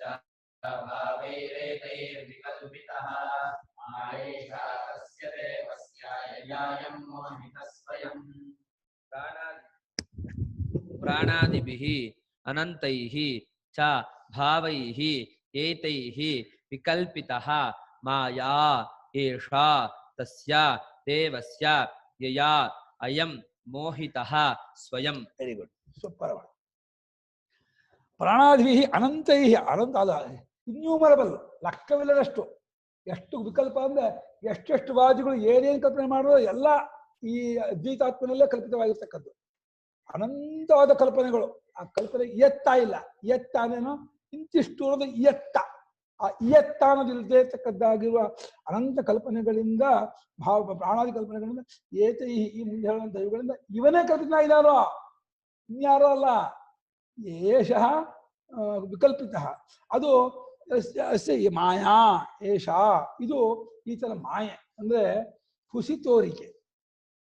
ಅದು ಎಲ್ಲಿವರೆಗೆ ಇದನ್ನು ಇರುವಾಗ ಕಳ್ಕೊಳ್ಳೋದು ಅಲ್ಲಿ ಈ ರೀತಿ ತೋರಿಯೋದು. ಅದೇ ಹೇಗೆ ಆಕಾಶವು ನೀಲಿಯಾಗಿ ತೋರೋದು ಒಂದು ಮಾಯೆಯೋ, ಅದೇ ರೀತಿ ಆತ್ಮನು ಜಗತ್ತಾಗಿ ತೋರೋದು ಒಂದು ಮಾಯೆ. ತಸ್ಯ ದೇವಸ್ಯ ಅಂದ್ರೆ ಆತ್ಮನೆಂಬ ದೇವನ ಮಾಯೆಯಾಗಿರ್ತಕ್ಕದ್ದಾಗಿದೆ ಈ ಜಗತ್ತೆಂಬ ತೋರಿಕೆ. ಯಯಾಳು ಯಯಾ ಮಾಯೆಯ, ಯಾವ ಮಾಯೆಯಿಂದ ಅಯಂ ಅಂದ್ರೆ ಅಯಂ ಜೀವ ತಾನೇ ಮಾಡಿಕೊಂಡ ಕಲ್ಪನೆಯಿಂದ, ತನ್ನದಾದ ಅವಿದ್ಯೆಯಿಂದ ತಾನೇ ಮೋಹಿತನಾಗ್ಬಿಟ್ಟಿದ್ದಾನೆ. ತಾನೇ ತನ್ನದೇ ಆದ ಅವಿದ್ಯೆಯಿಂದ ಮೋಹಿತನಾಗಿ, ಭ್ರಾಂತನಾಗಿ, ಮಾಯೆಗೆ ಪಕ್ಕನಾಗಿ ಒದ್ದಾಡ್ತಾ ಇದ್ದಾನೆ. ಯಾರಾದ್ರೂ ಬಂದು ನನ್ನ ಮಾಯೆ ಬಿಡಿಸ್ರಪ್ಪ, ನನಗೆ ಈ ಅವಿದ್ಯೆ ಕಳೀರಿ, ನನ್ನನ್ನು ಸ್ವಸ್ಥರನ್ನಾಗಿ ಮಾಡಿ, ನನ್ನ ನಿತ್ಯಾನಂದರಾಗಿ ಮಾಡಿ ಅಂತ ಹೇಳಿ ಈ ಜೀವ ಬೇಡ್ಕೊಳ್ತಾ ಇದ್ದಾನೆ. ಯಾವ ಜೀವ? ಸ್ವಯಂ ಪರಮಾತ್ಮನಾದ ಜೀವ, ನಿತ್ಯ ಶುದ್ಧ ಬುದ್ಧ ಮುಕ್ತ ಸ್ವರೂಪನಾದ ಪರಮಾತ್ಮನು ಜೀವರೂಪದಿಂದ ತೋರುತ್ತಾ ತಾನೇ ತನ್ನ ಬಗ್ಗೆ ತಪ್ಪಾಗಿ ಅರಿತವನಾಗಿದ್ದೀನಿ ಎನ್ನುವ ಕಲ್ಪನೆಯನ್ನು ಹಾಕೊಂಡು, ಆ ತಪ್ಪಲಿಕೆಯೂ ಇಲ್ಲ. ನಿಜ ಹೇಳಿದ್ರೆ ತಪ್ಪಲಿಕೆ ಇದೆ ಅನ್ನೋದೇ ಮೊದಲನೇ ಅಧ್ಯಾರೋಪ. ನಿಜವಾಗಿ ಇರೋ ತಪ್ಪಲಿಕೆ ಅಂತ ತೆಗಿಯೋಲ್ಲ, ಇಲ್ಲದೆ ಇರೋ ತಪ್ಪಲಿಕೆ ತೆಗಿಬೇಕಾಗಿಲ್ಲ. ಆದರೆ ನನಗೆ ಗೊತ್ತಿಲ್ಲ ಅಂತ ಇವ್ನು ಅಂದ್ಕೊಂಡದ್ದನ್ನೇ ಅದನ್ನು ತಪ್ಪಲಿಕೆ ಅಂತ ಆರೋಪ ಮಾಡಿ ಅದನ್ನು ನೀನು ಕಳ್ಕೋಬೇಕು ವಿಚಾರದಿಂದ ಅಂತ ಮಾಡಿ ವಿಚಾರ ಮಾಡ್ತಲೇ ಗೊತ್ತಾಗುತ್ತಲೇ ಹೋಗಬೇಕಾದ ಅವಿದ್ಯೆ ಇಲ್ಲ, ಬರಬೇಕಾದ ಜ್ಞಾನವಿಲ್ಲ, ಅದು ಮೋಕ್ಷವೂ ಇಲ್ಲ. ಎಲ್ಲ ಇದು ಕಲ್ಪನೆ ಅಂತ ಗೊತ್ತಾಗ್ತದೆ. ಅದು ಮೋಕ್ಷ ಬರಬೇಕು ಅನ್ನೋದು ತಪ್ಪೆ, ಅವಿದ್ಯೆ ಹೋಗ್ಬೇಕು, ಅನರ್ಥ ಹೋಗ್ಬೇಕು ಅನ್ನೋದು ಒಂದು ಭ್ರಾಂತಿ. ಅದು ಕೂಡ ವ್ಯವಹಾರ ದೃಷ್ಟಿಯಲ್ಲಿ ಹೇಳಬೇಕೆ ಹೊರತು ಪರಮಾರ್ಥವಾಗಿ ಅವಿದ್ಯೆ ಹೋಗ್ಬೇಕಾಗಿಲ್ಲ, ವಿದ್ಯೆ ಮೋಕ್ಷ ಬರಬೇಕಾಗಿಲ್ಲ. ಮೋಹಿತನಾಗಿ ತೋರ್ತಾ ಇದ್ದಾನೆ. ಯದಿ ಆತ್ಮ ಏಕ ಏವ ಇತಿ ನಿಶ್ಚಯ ಕಥಂ ಪ್ರಾಣಾದಿಭಿಃ ಅನಂತೈಃ ಭಾವೈಃ ಏತೈಃ ಸಂಸಾರಲಕ್ಷಣೈಃ ವಿಕಲ್ಪಿತಃ ಇತಿ ಉಚ್ಯತೆ. ಶೃಣು. ಒಂದು ವೇಳೆ ಶಂಕರಾಚಾರ್ಯರೇ ನೀವು ಹೇಳುವ ಹಾಗೇನೆಯೇ ಆತ್ಮಲಬ್ಬನೇ ಇರತಕ್ಕವನು, ಆತ್ಮಗಿಂತ ಬೇರೆ ಯಾರು ಇಲ್ಲವೇ ಇಲ್ಲ ಅಂತ ಅದು ತೀರ್ಮಾನವಾಗಿದ್ದ ಪಕ್ಷದಲ್ಲಿ ಅದೇಂದ್ರಿ ಪ್ರಾಣಾದಿ ಅನಂತ ಪದಾರ್ಥಗಳ ರೂಪದಿಂದ ಈ ಸಂಸಾರ ರೂಪವಾಗಿರ್ತಕ್ಕಂಥ ಪದಾರ್ಥಗಳಿಂದ ಅದೇಂದ್ರಿ ಕಲ್ಪಿತನಾಗ್ಬಿಟ್ಟ? ಯಾಕ್ರಿ ಈ ಕಲ್ಪನೆ ಬಂತು? ಹೇಗ್ರಿ ಈ ಕಲ್ಪನೆ ಮಾಡ್ಕೊಂಡ್ಬಿಟ್ಟ? ಯಾವಾಗ ಬಂತು ಈ ಕಲ್ಪನೆ? ಯಾಕೆ ಬಂತು ಕಲ್ಪನೆ? ಎಲ್ಲಿಂದ ಬಂತು ಈ ಕಲ್ಪನೆ? ಅದಕ್ಕೆ ಕಾರಣ ಕೊಡಿ. ಯಾಕೆ, ಯಾವಾಗ, ಎಲ್ಲಿಂದ, ಹೇಗೆ ಈ ಕಲ್ಪನೆಗಳು ಬಂತು ಅಂತ ಪೂರ್ವಪಕ್ಷಿಯ ಆಕ್ಷೇಪ. ಅದಕ್ಕೆ ಹೇಳ್ತೀನಿ ಕೇಳಪ್ಪ. ಮಾಯಾ ಏಷ ತಸ್ಯ ಆತ್ಮನಃ ದೇವಸ್ಯ. ಆ ಆತ್ಮನೆಂಬ ದೇವನ ಮಾಯೆ ಕಣಪ್ಪ ಇದು ಅಂದ್ರು. ಅದಾದ್ರೂ ಯಾಕೆ ಮಾಡ್ಬೇಕಾಗಿತ್ತು? ಆ ಆತ್ಮನೆಂಬ ದೇವನು ಯಾಕೆ ಮಾಯೆ ಮಾಡ್ದ? ಅವನ್ ಮಾಯೆ ಮಾಡಿಲ್ಲ, ಇವನ್ ಮಾಯಕ್ಕೆ ಪಕ್ಕಲಾಗಿದ್ದಾನೆ. ಇವನ್ ಅದನ್ನ ನೋಡ್ತಾ ಇರೋದೇ ಮಾಯೆ ಹೊರತು ಪರಮಾತ್ಮ ಮಾಯಾವಿ ಅಲ್ಲ, ಮಾಯೆ ಉಂಟು ಮಾಡಿಲ್ಲ. ಮಾಯೆ ಅಂತ ಒಂದಿದ್ರೆ ಅದು ತೋರ್ತಾ ಇದೆ ಅಂದ್ರೆ ಅದಕ್ಕೆ ಪರಮಾತ್ಮ ಒಡೆಯ, ಸ್ವಾಮಿ, ಈಶ್ವರ ಅವನು ಮಾಯಾಂತ ಪ್ರಕೃತಿ ವಿದ್ಯಾತ್ ಮಾಯಿನಂತೂ ಮಹೇಶ್ವರಂ ಅಂತ ಅವಾಗ ಹೇಳ್ತೀವಿ. ಇವನೇ ಮಾಡ್ಕೊಂಡದ್ದಕ್ಕೆ ಒಂದು ಉತ್ತರವೇ ಹೊರತು ರಿಯಲಿ ನಿಜವಾಗಿ ಹೇಳೋದಾದ್ರೆ ಕಲ್ಪನೆಯೂ ಆಗಿಲ್ಲ, ಮಾಯೆಯೂ ಬಂದಿಲ್ಲ, ಏನೂ ಆಗಿಲ್ಲ. ಅದು ಇದು ಅರ್ಥ ಆಗಲ್ಲ. ಸ್ವಾಮಿ ಏನು ಇಲ್ಲ ಅಂಬಿದ್ದೀರಾ, ನಂಗೆ ಕಾಣ್ತಾ ಇದೆ ಜಗತ್ತು, ನಂಗೆ ಕಾಣ್ತಾ ಇದ್ದೀನಿ, ನಾನು ಹುಟ್ಟಿದ್ದೀನಿ, ನಂಗೆ ಅನ್ನಿಸ್ತಾ ಇದೆ, ನಂಗೆ ಸುಖ ದುಃಖ ಉಂಟು ನಂಗೆ ಅನ್ನಿಸ್ತಾ ಇದೆ, ಶೋಕ ಮೋಹ ಜರ ಎಲ್ಲ ಉಂಟು ಅಂತ ಅನ್ನಿಸ್ತಾ ಇದೆ. ಇಲ್ಲ ಇಲ್ಲ ಅಂದ್ಬಿಟ್ರೆ ಇಲ್ಲ ಬಿಡತ್ತಾ? ಅಯ್ಯೋ ಭ್ರಾಂತೆ. ಆಯ್ತಪ್ಪ, ನಿನಗೆ ಶೋಕ ಮೋಹ ನಿನಗೆ ಕಾಣಿಸ್ತಾ ಇದೆಯೋ? ನಿನಗೆ ಶೋಕ ಮೋಹ ರೂಪದವನು ಕಾಣಿಸ್ತಾ ಇದೆ. ಕಾಣಿಸ್ತಾ ಇದ್ಮೇಲೆ ನೀನು ಅಲ್ಲ ಅಂತ ಆಯ್ತಲ್ಲ. ಯಾವುದು ಕಾಣಿಸುತ್ತೋ ಅದು ಬೇರೆ ತಾನೆ. ಶೋಕ ಮೋಹ ಕಾಣಿಸುತ್ತೆ, ಜರ ಮೃತ್ಯು ಕಾಣಿಸ್ತಾ ಇದೆ, ರಾಗದ್ವೇಷ ಕಾಣಿಸ್ತಾ ಇದೆ. ಕಂಡು ಬಿಟ್ಮೇಲೆ ನಿನಗಿಂತ ಬೇರೆ ಹೇಳ್ತಲ್ಲಪ್ಪ. ನೀನೇ ಹೇಳ್ತಾ ಇದ್ದೀರ ಕಾಣಿಸ್ತಾ ಇದೆ ಅಂತ. ಆ ಕಾಣುವ ಆತನ ಬೇರೆ, ಕಂಡದ್ದು ಬೇರೆ. ಯಾಕೆ ವಿವೇಕ ಮಾಡ್ಕೊತಿಲ್ಲ? ಗೊತ್ತಾಗಲ್ಲ ಕಣ್ರಿ, ಇದಾಗಲ್ಲ ಕಣ್ರಿ ಇದ್ದಾನೆ. ಅದಕ್ಕೆ ಹೇಳಸೋ ಮಾಯಾ ಅಂತ. ಈ ಆತ್ಮನೆಂಬ ದೇವನ ಮಾಯೆ ಆಗಿದೆ ಇದು, ಈ ತೋರಿಕೆಯು ಅಂದ್ರು. ಈ ತೋರಿಕೆ ಕಡೆಯಿಂದ ಮಾಯೆ ಹೇಳ್ತಾ ಇರೋದು ಆತ್ಮನ ಕಡೆಯಿಂದ ಮಾಯೆ ಮಾಡ್ದ ಉಂಟಾಯ್ತು ಅಂತ ಅರ್ಥ ಅಲ್ಲ. ಪರಮಾತ್ಮ ಮಾಯಾವಿ ಅಲ್ಲ, ಪರಮಾತ್ಮ ಮಾಯಿ ಬೇರೆ, ಮಾಯಾವಿ ಬೇರೆ. ಇಲ್ಲಿ ಮಾಯಾಂತ ಪ್ರಕೃತಿ ವಿದ್ಯಾತ್ ಮಾಯಾವಿನಂ ಮಹೇಶ್ವರನ್ ಹೇಳಿಲ್ಲ ಶ್ರುತಿ. ಮಾಯಿನಂ ಮಹೇಶ್ವರ, ಮಾಯೆಗೆ ಸ್ವಾಮಿ, ಮಾಯೆಗೆ ಕಂಟ್ರೋಲರ್ ಅಂತ ಹೇಳ್ತಾರೆ. ಮಾಯಾವಿ ಅಲ್ಲ ಪರಮಾತ್ಮ. ಪರಮಾತ್ಮ ಮಾಯಾವಿನ ಮೋಸಗಾರ ಅಂತ ಹೇಳ್ತಾನೆ. ಮಾಯಾವಿ ಅಂತ ಅಂದ್ಬಿಟ್ರೆ ಅವ್ರು ಮಾಯಾ ಇಷ್ಟಪಟ್ಟು ಮಾಯೆ ಮಾಡ್ದ ಅಂದ್ರೆ ಅವನಿಗೆ ಯಾತಕ್ಕೆ ಮಾಯೆ ತೋರಿಸುವಂತಹ ಈ ಪ್ರವೃತ್ತಿ ಉಂಟಾಯ್ತು ಬಂದ್ಬಿಡ್ತಾರೆ. ಯಾಕೆ ಮಾಯಿ ಶ್ರುತಿ ಅದಕ್ಕೆ ಹೇಳ್ತು. ಮಾಯಿಂದೇನೋ ಮಾಯೆಗೆ ಸ್ವಾಮಿ, ಮಾಯೆಗೆ ಕಂಟ್ರೋಲರ್, ಮಾಯೆಗೆ ಆಸ್ಪದ, ಮಾಯೆಗೆ ಆಧಾರ, ಆಸ್ಪದ, ಕಂಟ್ರೋಲರ್ ಹೌದು ಹೊರತು ಅವನು ಮಾಯಾವಿ ಅಲ್ಲ. ಮಾಯಾವಿ ಲೋಕದಲ್ಲಿ ಕಪಟಗಾರ, ಮಾಯಾವಿ, ಸುಳ್ಳುಗಾರ ಅಂತ ಹೇಳಿ ಮೋಸ ಮಾಡೋನು ಮಾಯಾವಿ ಅಂತಾರೆ. ಇದು ಮಾಯಾವಿ ಅವನು, ಮಾಯಾವಿನ ಮಾಯಾ ಮಾಡೋ, ಮೋಸ ಮಾಡೋನು ಅಂತ. ಪರಮಾತ್ಮ ಮಹಾ ಕರುಣಾಳು, ದಯಾಳು, ಅತ್ಯಂತ ಹಿತೈಷಿ. ಅವನು ಹೇಗಾದ್ರು ಕಟ್ಕೋ ಅಂತ ಹೇಳಿಯೇ ಅವನು ನಮ್ಮ ಹೃದಯಕ್ಕೆ ಬಂದು ಕೂತ್ಕೊಳ್ಳೋದನ್ನ ಜೀವರೂಪದಿಂದ. ಆದ್ರೆ ಈತ ಮೋಹಗೊಂಡವನಾಗಿ ಏನ್ ಕಾಣ್ತಿದ್ದಾನೆ ಅದನ್ನ ಮಾಯೆ ಅಂತ ಹೇಳ್ಬಿಟ್ಟು ಅದು ಇವನ ಕಂಟ್ರೋಲ್ ಇರೋದ್ರಿಂದ ಅವನು ಮಾಯಿ ತಂದಿ ಅಷ್ಟೇ. ಯಥಾ ಮಾಯಾ ವಿನಾ ಭೀತ ಮಾಯಾ ಗಗನಂ ಅತಿ ವಿಮಲಂ ಕುಸುಮಿತೈಃ ಸಪಲಾಶೈಃ ಚರುಭಿಃ ಅಕೀರ್ಣಮಿವ ಕರೋತಿ ತಥಾ ಇಯಮಪಿ ದೇವಸ್ಯ ಮಾಯಾ ಯಯಾ ಅಯಂ ಸ್ವಯಮಪಿ ಮೋಹಿತ ಇವ ಮೋಹಿತೋ ಭವತಿ. ಮೋಹಿತ ಇವ ಅಂದ್ರು ನಿಜವಾಗ ಮೋಹಿತನಾಗಿಲ್ಲ. ಯಾಕೆಂದ್ರೆ ನೋಡ್ತಾ ಇದ್ದಾನೆ, ನೋಡುವ ಆತನಿಗೆ ನೋಡಿಸ್ಕೊಂಡದ್ರ ಸಂಬಂಧ ಇಲ್ಲ, ಆದ್ರೂ ಸಂಬಂಧ ಇದೆ ಅಂತ ಬಿಟ್ಟ. ಒಳ್ಳೆ ದೃಷ್ಟಾಂತ ಕೊಟ್ಟರು. ಇದು ಶಂಕರಾಚಾರ್ಯ ಕಾಲದಲ್ಲಿ ಇಂಥ ಮಾಯಾವಿಗಳು ಇದ್ರಂತೆ. ಇಂಥ ಮಾಯಾವಿಗಳು ಅವನು ತಾನೇ ಒಂದು ಮಾಯೆಯನ್ನು ಉಂಟು ಮಾಡಿ ಆಕಾಶದ ದೊಡ್ಡ ಒಂದು ಕಾಡು ಸೃಷ್ಟಿ ಮಾಡ್ಬಿಡ್ತಾನಂತೆ. ಈಗ ಅಂದ್ಬಿಡ್ತಾನೆ ಆಕಾಶದಲ್ಲಿ ಸಾವಿರಾರು ಮರಗಳು, ಆ ಮರಗಳಲ್ಲಿ ಒಳ್ಳೆ ಕುಸುಮಿತೈಹಿ ಸಫಲಾಶಿ, ಎಲ್ಲಾ ಮರಗಳು ಹೂವುಗಳಿಂದ ಕೂಡ್ಕೊಂಡದ್ದಾಗಿ, ಎಲೆಗಳಿಂದ ಕೂಡ್ಕೊಂಡದ್ದಾಗಿ, ತುರುಭಿ ಮರಗಳಿಂದ ಕೂಡ್ಕೊಂಡ ಆಕೀರ್ಣಮಿವ ತುಂಬ ಹೋಗ್ಬಿಟ್ಟಿದೆ ಅಂತ. ಆಕಾಶವು ಮರಗಳಿಂದ ತುಂಬ ಹೋಗಿದೆ, ಎಲೆಗಳಿಂದ ತುಂಬ ಹೋಗಿದೆ, ಹೂವುಗಳಿಂದ ತುಂಬ ಹೋಗ್ಬಿಟ್ಟಿದೆ. ಹೆಂಗಿದೆ ನೋಡಿ, ಆಕಾಶ ಕಾಣ್ತಾನೆ ಇಲ್ಲ, ಪೂರ್ತಿ ಒಂದು ಕಾಡು ಮಾಡಿಬಿಟ್ಟು ಆಕಾಶದಲ್ಲಿ ಅಂತ ಮಾಯಾವಿ ಹಗಲ ಮಾಡ್ತಿದ್ನಂತೆ ಶಂಕರಾಚಾರ್ಯ ಕಾಲದಲ್ಲಿ. ಆ ಮಾಯಾವಿ ಇದೇ ಇಲ್ಲಪ್ಪ, ಇದಾರ ನಾವೇ ನೋಡ್ತಿದ್ದಾರ ಮಾಯನ.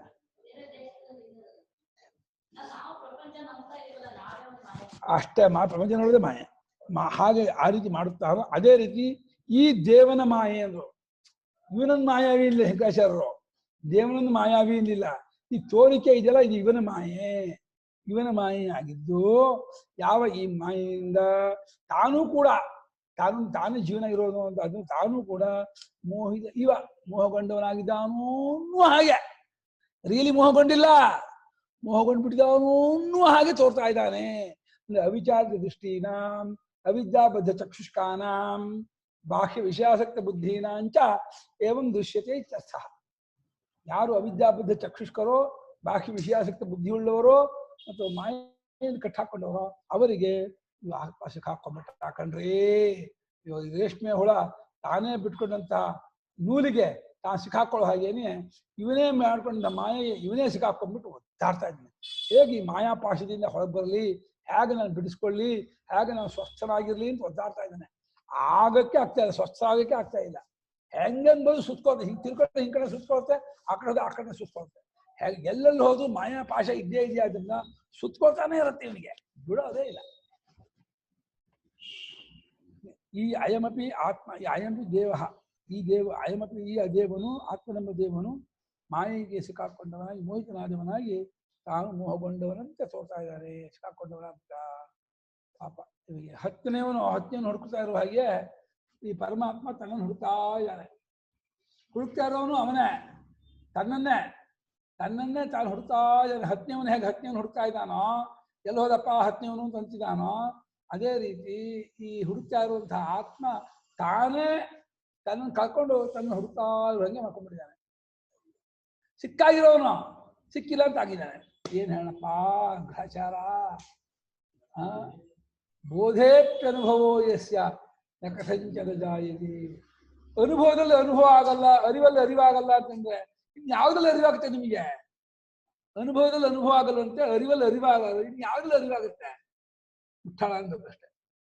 ಮಮ ಮಾಯಾ ದುರತ್ಯಯ ಇತ್ಯುಕ್ತಂ. ಭಗವಂತ ಗೀತೆಯಲ್ಲಿ 14ನೇ ಶ್ಲೋಕ 7ನೇ ಅಧ್ಯಾಯದಲ್ಲಿ ನೋಡೋ ಅರ್ಜುನ, ದೈವಿ ಶೇಷ ಗುಣಮಯೀ ಮಮ ಮಾಯಾ ದುರತ್ಯಯ ಅದ ಆಮೀವಯೇ ಪ್ರಪದ್ಯಂತೆ. ಪ್ರಪತ್ತಿನೇನೋ ನನ್ನನ್ನೇ ಹೆಣ ಹೊಂದೋದೇನೋ, ಅವನಿಗಾಗಿ ಸನ್ಯಾಸಿಯಾಗಿ ಕೂತ್ಕೊಳ್ಳೋದು, ಅವರೇ ಬೇಕು ಅಂತ ಹೇಳಿ ಸನ್ಯಾಸಿ ಆಗಿರೋದೇ ಶರಣಾಗತಿ. ನಿಜವಾದ ಶರಣಾಗತಿ ಸನ್ಯಾಸಿ. ಎಲ್ಲವನ್ನು ಬಿಟ್ಟು ಪರಮಾತ್ಮನೇ ಬೇಕು ಅಂತ ಕೂತಾರಲ್ಲ, ಅವನೊಬ್ಬನೇ ಭಕ್ತ, ಅವನೇ ಶರಣಾಗತ, ಅವನೇ ನಿಜ ಭಕ್ತತ್ವ ಕಳ್ಕೊಳ್ಳೋದು. ಅವನು ಈಗ ಎಷ್ಟು ಕಲ್ಪನೆಗಳು ಬಂದಿರೋದು ಆತ್ಮದಲ್ಲಿ ಅಂತ ಅದಕ್ಕೊಂದು ಇದು ಪಟ್ಟಿ ಮಾಡ್ತಾರೆ ಗೌಡಪಾದರು. ಆ ಕಾಲದಲ್ಲಿ ಪ್ರಸಿದ್ಧವಾಗಿರ್ತಕ್ಕಂತಹ ವಾದಿಗಳನ್ನ ಒಂದಷ್ಟು ಪಟ್ಟಿ ಮಾಡ್ತಾರೆ. 3, 4, 7, 9 ಶ್ಲೋಕಗಳಿಂದ ಹೆಚ್ಚುಕಮ್ಮಿ 9ರಲ್ಲಿ 18 ವಾದಿಗಳನ್ನ ಪಟ್ಟಿ ಮಾಡಿರ್ಬೋದು. ಪ್ರಾಣ ಇತಿ ಪ್ರಾಣವಿದೋ ಭೂತಾನಿ ತದ್ವಿದಃ, ಗುಣ ಇತಿ ಗುಣವಿದಸ್ತತ್ವಾನಿ ತದ್ವಿದಃ,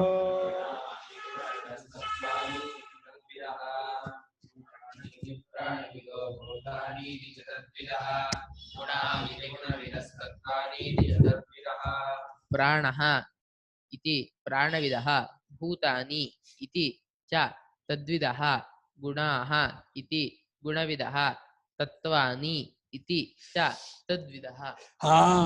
ಶ್ಲೋಕ 4 ಹಾಕಿದೆ. ಈ ಹಿರಣ್ಯ ಗರ್ಭೋಪಾಸಕರು ಈ ಜಗತ್ತೆಲ್ಲ ಪ್ರಾಣವೇ ಕಣಪ್ಪ, ಪ್ರಾಣಮಯವಾಗಿದೆ, ಎಲ್ಲವೂ ಕೂಡ ಅರಾಯವರಸನಾಭವು ಪ್ರಾಣಿ ಸರ್ವಂ ಪ್ರತಿಷ್ಠಿತಂ. ಹಾಗೆ ನೋಡ್ರ ಪ್ರಾಣ ಅಂದ್ರೆ ಪ್ರಾಣಂದ ಹೆಣ್ಣಿಗೆ ಬನು ಅಥವಾ ಪ್ರಾಣಸ್ಥೇಷನ್ ಎಂಬ ಆ ವಾಕ್ಯ ವಿರೋಧಿತ ಪ್ರಾಜ್ಞನ ಮುಂದೆ ಭಾಷೆಯಲ್ಲಿ ಸ್ಪಷ್ಟ. ಓಹೋ ತಗೊಂಡ್ಬಿಟ್ಟಿದಾರ, ಪ್ರಾಜ್ಞಾತ್ಮ ಅಂತ ತಗೊಂಡ್ಬಿಟ್ಟಿದ್ದಾರೆ ಗುರುಗಳು. ಪ್ರಾಣ ಸರ್ವಂಜನೇತಿ ಪ್ರಾಣ ಚೇತೋಂಶ ಅಂತ ಹೇಳಿ ಪ್ರಾಜ್ಞಾತ್ಮನಿಗೆ ಪ್ರಾಜ್ಞಾತ್ಮ ಅಂತ ಹೇಳಿ ಅದು ಪ್ರಾಜ್ಞಾತ್ಮ ಯಾರು ಕಲ್ಪನೆ ಮಾಡಿದ್ದಾರೆ ಜಗತ್ತನ್ನೆಲ್ಲ. ಅದೇನು ಸರಿ ಜಗತ್ತಲ್ಲ ಅದೇ ಅಂತ ಬಂದಿರ್ಬೋದು, ಅದೇ ಜಗತ್ತು. ಎಲ್ಲವೂ ಪ್ರಾಣವೇ, ಇದೆಲ್ಲವೂ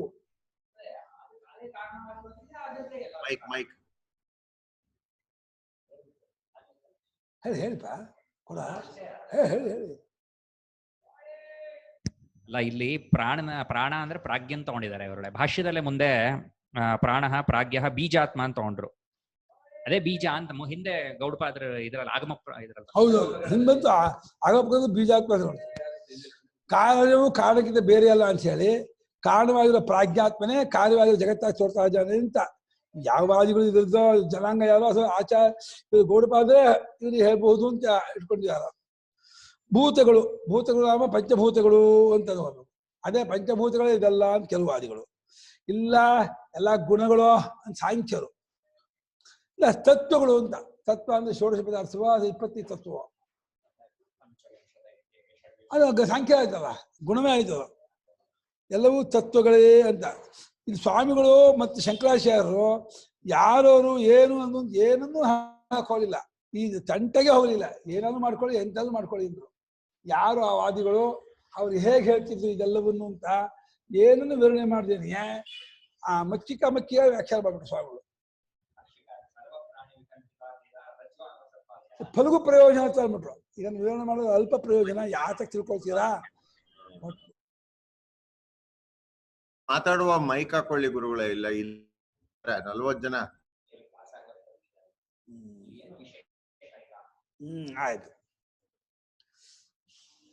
ಪಾದ ಇದು ಪಾದವಿದು. ಅದು ಗುಣ ಅಂದ್ರೆ ಸತ್ಯತಮ ಗುಣಗಳೇ ಇದೆಲ್ಲವೂ ಗುಣ ಅಂತ ಗುಣವನ್ನು ಬಲ್ಲವರು ಹೇಳ್ತಿದ್ರು.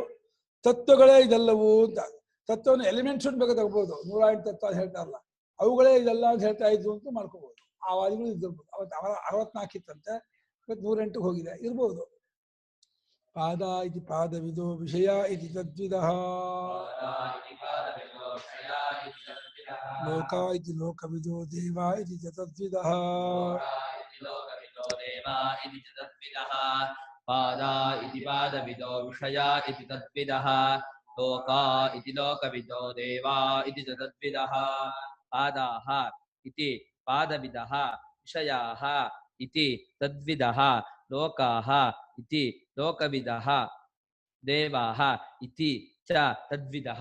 ಪಾದವನ್ನು ಬಲ್ಲವರು ಎಲ್ಲವೂ ಒಂದೊಂದು ಭಾಗ ಪಾದ ಮಾಡೋರು ಎಲ್ಲವೂ ಒಂದೊಂದು ಪಾದ ಕಣಪ್ಪ, ಒಂದೊಂದು ಪೀಸಪ್ಪ ಅಂತ ಅಂತಿದ್ದಂತೆ. ಎಲ್ಲ ವಿಷಯವೇ, ದೇಹ ನಿಮ್ಮ ಬುದ್ಧಿಯು ವಿಷಯವೇ, ಪ್ರಪಂಚವು ವಿಷಯವೇ, ಎಲ್ಲವೂ ಆಬ್ಜೆಕ್ಟಲ್ಲಿ ಇರೋದು, ಎಲ್ಲವೂ ವಿಷಯವೇ ಇರೋದು ಅಂತ ಒಂದು ವಾದಿಗಳು. ಎಲ್ಲ ಲೋಕಗಳಿದೆ. ಪುರಾಣಿಕರು ಅಲ್ಲ 14 ಲೋಕ, 24 ಲೋಕ, 48 ಲೋಕ ಎಲ್ಲ ಲೋಕವೇ ಜಗತ್ತಲ್ಲ ಅಂತ. ದೈವಾಧೀನ ಜಗತ್ತಲ್ಲ ಅಂತ ಹೇಳಿ ಮೀಮಾಂಸ ಎಲ್ಲ ದೇವತೆಗಳು. ದೇವತೆ ಒಪ್ಪಲ್ಲ, ಬೇರೆ ಶೇಷ ಮೀಮಾಂಸರು. ಹೌದೌದು. ಆಸ್ತಿಕರಾಗಿರುವಂತಹ ವೈದಿಕರು ದೇವತೆಗಳೇ ಇದೆಲ್ಲವೂ ಜಗತ್ತಲ್ಲ ಅಂತ ವಾದ ಮಾಡ್ತಾ ಇದ್ರು. ಜಗತ್ತೆಲ್ಲ ದೇವತಾಮಯ ಅಂತ ಇದ್ರು. ವೇದ ಇತಿ ವೇದವಿದೋ ಯಜ್ಞ ಇತಿ ತದ್ವಿದಃ. ಭೋಕ್ತೆ ಭೋಕ್ತವಿದೋ ಭೋಜ್ಯಮಿತಿ ತದ್ವಿದಃ. ವೇದ ಇತಿ ವೇದವಿದೋ ಯಜ್ಞ ಇತಿ ಚ ತದ್ವಿದಃ. ಭೋಕ್ತೇತಿ ಚ ಭೋಕ್ತೃವಿದೋ ಭೋಜ್ಯಮಿತಿ ಚ ತದ್ವಿದಃ.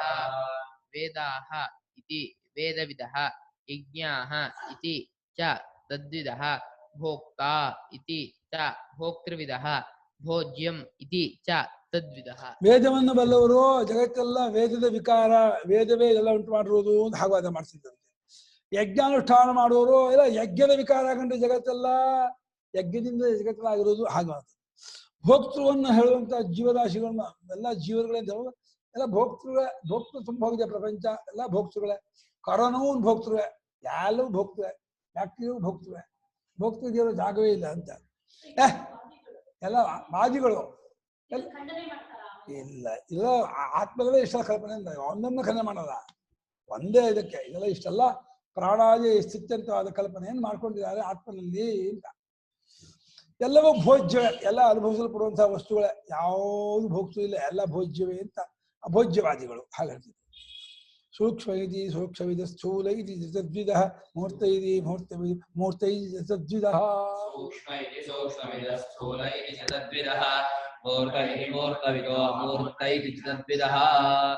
ಸೂಕ್ಷ್ಮಃ ಇತಿ ಸೂಕ್ಷ್ಮವಿದಃ, ಸ್ಥೂಲಃ ಇತಿ ಚ ತದ್ವಿಧಃ, ಮೂರ್ತಃ ಇತಿ ಮೂರ್ತವಿದಃ ಅಮೂರ್ತಃ ಇತಿ ಚ ತದ್ವಿಧಃ. ಸೂಕ್ಷ್ಮ ಅಂದ್ರೆ ಪರಮಾಣು ಅಂತ, ಎಲ್ಲವೂ ಪರಮಾಣುವೇ ಅಂತ ವಾದ ಮಾಡ್ತಾ ಇದ್ದವರು ಬಿದ್ದಿರುತ್ತೆ ಆ ಸೂಕ್ಷ್ಮವಾದಿಗಳು. ಎಲ್ಲ ಸ್ಥೂಲ, ಯಾವಾಗಲೂ ಹೀಗೆ ಪ್ರಪಂಚ ಸ್ಥೂಲವಾಗಿ ಇರೋದು, ಯಾವತ್ತೂ ಹುಟ್ಟು ಇಲ್ಲ, ಯಾವತ್ತೂ ಪ್ರಳಯವೂ ಆಗಲ್ಲ, ಹೀಗೆ ಇರುತ್ತೆ ಅಂತ. ಮೂರ್ತ ಅಂದ್ರೆ ಪೃಥ್ವಿ ತೇಜಸ್ಸೇ ಪ್ರಪಂಚ ಅಷ್ಟೇ, ಇನ್ನೇನು ಇಲ್ಲ. ಬಾಹ್ಯಾಕಾಶ ಕೊಡಬಲ್ಲ ತಗೊಬಲ್ಲ, ಇದು ಅಕ್ಕಕ್ಕಿಲ್ಲ. ಇಲ್ಲ ಕಂಡ್ರೆ ಅಮೂರ್ತವೇ ಅಮೂರ್ತವಾಗಿರೋದು, ವಾಯುವಾಕಾಶವೇ ಪೃಥ್ವಿ ತೇಜಸ್ಸಾಗಿರೋದು, ಏನು ಜಗತ್ತಿನ ಅವ್ರ ವಾದ. ಈ ರೀತಿ ಅವರು ಒಂದು ರೀತಿ ಸ್ಟೇಟ್ಮೆಂಟ್, ಎಲ್ಲರ ಸ್ಟೇಟ್ಮೆಂಟ್ ಪಟ್ಟಿ ಮಾಡ್ತಿದ್ದಾರೆ ಯಾರ್ಯಾರು ಏನೇನು ಹೇಳ್ತಿದ್ರು ಅಂತ. ಗೌಡಪಾದಾಚಾರ್ಯರ ಕಾಲದಲ್ಲಿ ಈ ಪ್ರಪಂಚದ ವಿಷಯಕ್ಕೆ ಇಷ್ಟು ತರಹ ವಾದಿಗಳು ಅಭಿಪ್ರಾಯ ಕೊಡ್ತಿದ್ರು. ಇದೆಲ್ಲವೂ ಮೂರ್ತವೇ ಅಂತ, ಇದೆಲ್ಲವೂ ಅಮೂರ್ತವೇ ಅಂತ, ಇದೆಲ್ಲ ಸೂಕ್ಷ್ಮ ಅಂತ, ಇದೆಲ್ಲ ಸ್ಥೂಲ ಅಂತ, ಇದೆಲ್ಲ ವೇದ, ಇದೆಲ್ಲ ಯಜ್ಞ, ಇದೆಲ್ಲ ಲೋಧ, ಇದೆಲ್ಲ ಲೋಕ ಅಂತ ಎಲ್ಲ ಹೇಳ್ತಾ ಇದ್ರು. ಕಾಲ ಕಾಲವಿದು ದಿಶ ಇದು ತದ್ವಿದೋ, ದಿಶ ಇತಿ ತದ್ವಿಧಃ, ವಾದ ಇತಿ ವಾದವಿದೋ ಭುವನಾನಿ ಇತಿ ತದ್ವಿದಃ, ವಾದ ಇತಿ ವಾದವಿದೋ ಭುವನಾನಿ ಇತಿ ತದ್ವಿಧಃ, ಕಾಲ ಇತಿ ಕಾಲವಿದೋ ದಿಶ ಇತಿ ತದ್ವಿಧಃ, ವಾದ ಇತಿ ವಾದವಿದೋ ಭುವನಾನಿ ಇತಿ ತದ್ವಿಧಃ, ಕಾಲಃ ಇತಿ ಕಾಲವಿದಃ, ದಿಶಃ ಇತಿ ಚ ತದ್ವಿಧಃ, ವಾದಾಃ ಇತಿ ವಾದವಿದಃ, ಭುವನಾನಿ ಇತಿ ತದ್ವಿಧಃ. ಕಾಲವೇ ಇದೆಲ್ಲ ಒಂದು ಜ್ಯೋತಿಷ್ಕರು ಎಲ್ಲ ಕಾಲಕ್ಕೆ ಸಿಗಾಕೊಂಡಿದೆ, ಕಾಲಾಧೀನವಾಗಿದೆ ಜಗತ್ತೆಲ್ಲ. ಇಲ್ಲ ಬರೀ ದೇಶವೇ, ಅದು ಇದು ಆ ಜಾಗ ಈ ಜಾಗ ದೇಶವೇ ಎಲ್ಲ, ದೇಶ ಬಿಟ್ಟು ಏನೂ ಇಲ್ಲ ಅದನ್ನ ವಾದಿಗಳು. ಎಲ್ಲರೂ ವಾದ ಮಾಡ್ತಿದ್ದಾರೆ ಅಷ್ಟೇ, ವಾದ ಮಾಡ್ತಾ ಇರೋದೇ ಪ್ರಪಂಚ. ಪ್ರಪಂಚ ಸ್ವಭಾವ ವಾದಿಗಳು ತುಂಬ ಹೋಗಿರೋದೇ ವಾದ, ಪ್ರಪಂಚ ಬರೀ ವಾದಿಗಳೇ ಇರೋದು ಜಗತ್ತಲ್ಲ ಅಂತ ಒಂದು ವಾದ. ಇಲ್ಲ ಭುವನಾನಿ, ಲೋಕ ಬೇರೆ ಭುವನ ಬೇರೆ.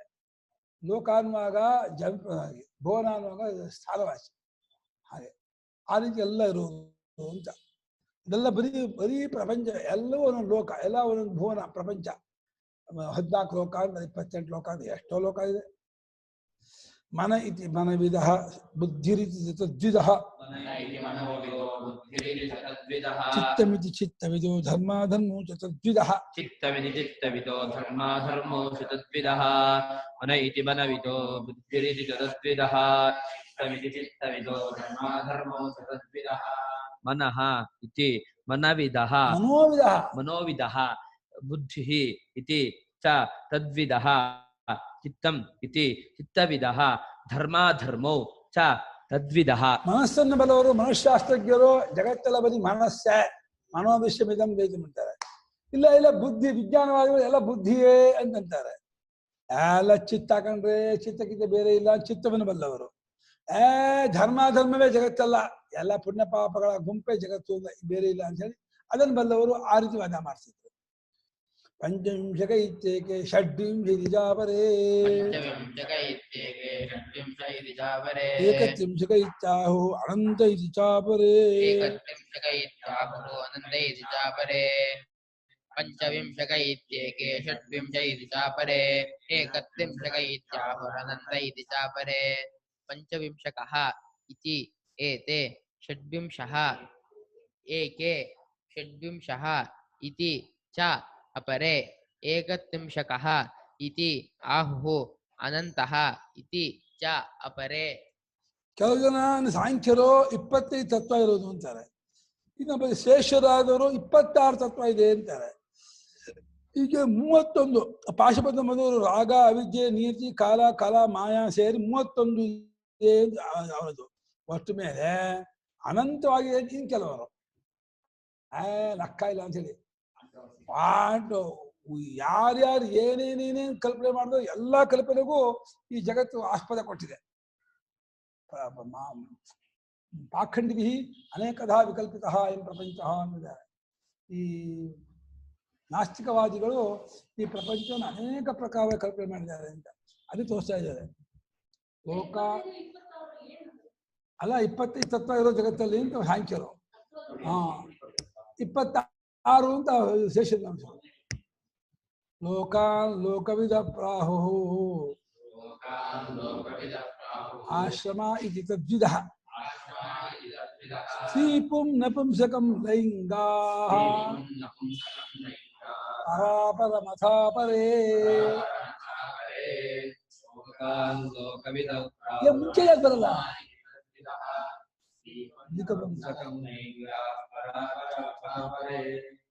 ಲೋಕಾಲ್ ಲೋಕವಿದಃ ಲೋಕಾನ ಲೋಕಾನ್ ಲೋಕವಿದಃ ಪ್ರಾಹುಃ ಆಶ್ರಮಾಃ ಇತಿ ತದ್ವಿದಃ ಸ್ತ್ರೀ ಪುಂ ನಪುಂಸಕಂ ಸ್ತ್ರೀ ಪುಂ ನಪುಂಸಕಂ ಮೂರು ಒಂದೇ ಪದ.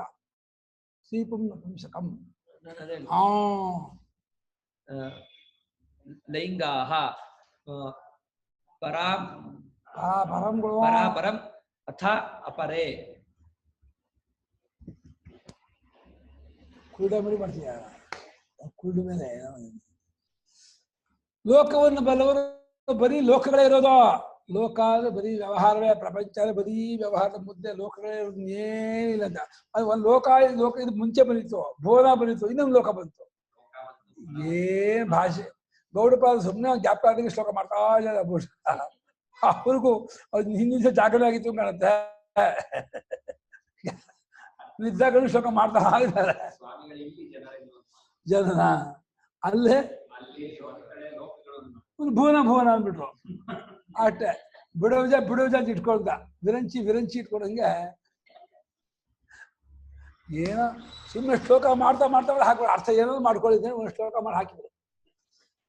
ಲೋಕವಿದರು ಜನರನ್ನು ಬಲ್ಲವರು ಬರೀ ಜನರೇ ತುಂಬ ಹೋಗಿದ್ದಾರೆ ಪ್ರಪಂಚ. ಅಯ್ಯೋ 700 ಕೋಟಿ ಜನ ತುಂಬ ಹೋಗ್ಬಿಟ್ಟಿದ್ದಾರೆ ಅಂತ ಅವರ ವಾದ. ಎಲ್ಲ ಬರೀ ಆಶ್ರಮಗಳ ಬ್ರಹ್ಮಚಾರಿ ಗೃಹಸ್ಥ ವಾಮಪ ಸನ್ಯಾಸಿ. ಅವ್ರ ಪಾಪ ವಿದೇಶಕ್ಕೆ ಹೋಗಿ ಎಲ್ಲ ಕಾಣುತ್ತೆ. ಬರೀ ಮತ್ತೂರಲ್ಲಿ ಇದ್ರು ಕಾಣುತ್ತೆ ಅವರು. ಅದಲ್ಲ ಬರೀ ಮತ್ತೂರು ಹೊಸಲಿ ಅಷ್ಟ 2 ಊರಲ್ಲಿ ಇದ್ರು ಕಾಣುತ್ತೆ. ಪ್ರಪಂಚದ ಬರೀ ಆಶ್ರಮ ನೋಡ್ತಾ ಇದ್ರು ಕಾಣುತ್ತೆ ಪಾಪ ಅವರು. ಪ್ರಪಂಚ ನೋಡೇ ಇರಲಿಲ್ಲ ಅವರು. ಆಗ ಇಲ್ಲಿ ಇಲ್ಲ ಗಂಡು ಹೆಣ್ಣು ಜಡ ಅಚೇತನ ಮೂರೇ. ಸ್ತ್ರೀ ಪುಂ ನಪುಂಸಕ. ನಪುಂಸಕದ ಅರ್ಥ ಏನಲ್ಲ? ಪುಂಸಕಃ ನ ಪುಂಸಕಃ. ಪುಂಸದಿಂದ ಕೂಡಿದು ಪುಂಸ ಅಂದ ಮನುಷ್ಯ ಅಂದ ಪುರುಷ ಅಂತ.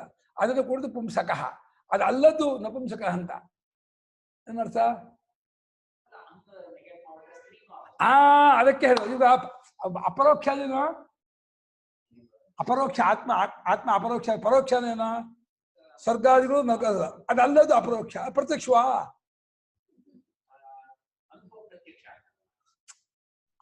ಪ್ರತ್ಯಕ್ಷ ಅಪರೋಕ್ಷನಿಗೆ ಅಪರೋಕ್ಷ ಅನ್ನೋದು. ಹಾಗೆ ನಪುಂಸಕ ಅಂತಂದ್ರೆ ನಸ್ತಿ ಪುಂಸಕವೇ ನಪುಂಸಕ. ನಸ್ತಿ ಪುಂಸಕೋ ನಪುಂಸಕ ಅಂತ. ನಾ ಸ್ತ್ರೀ ನ ಚ ಪುಂಸಕ. ಅದಕ್ಕೇನ್ ಮಾಡೋದು? ನಸ್ತಿ ಪುಂಸಕ ಏನ್ ಹೇಳ್ತೀಯ? ನಪುಂಸಕ ಮಗಳು. ಚಕ್ಕ ಅಲ್ಲ, ಕ್ಲೀವ ಅಲ್ಲ, ಕಲ್ಲು ಮಣ್ಣದು ನಪುಂಸಕವೇ. ಕನ್ನಡ ಭಾಷೆಯಲ್ಲಿ. ಆದ್ರೆ ಸಂಸ್ಕೃತದಲ್ಲಿ ಶಬ್ದಕ್ಕೆ ಲಿಂಗ ಆದ್ರಿಂದ ಯಾವ ಪರ್ವತಃ ಪುಲ್ಲಿಂಗ ಆಗ್ಬಿಡುತ್ತೆ.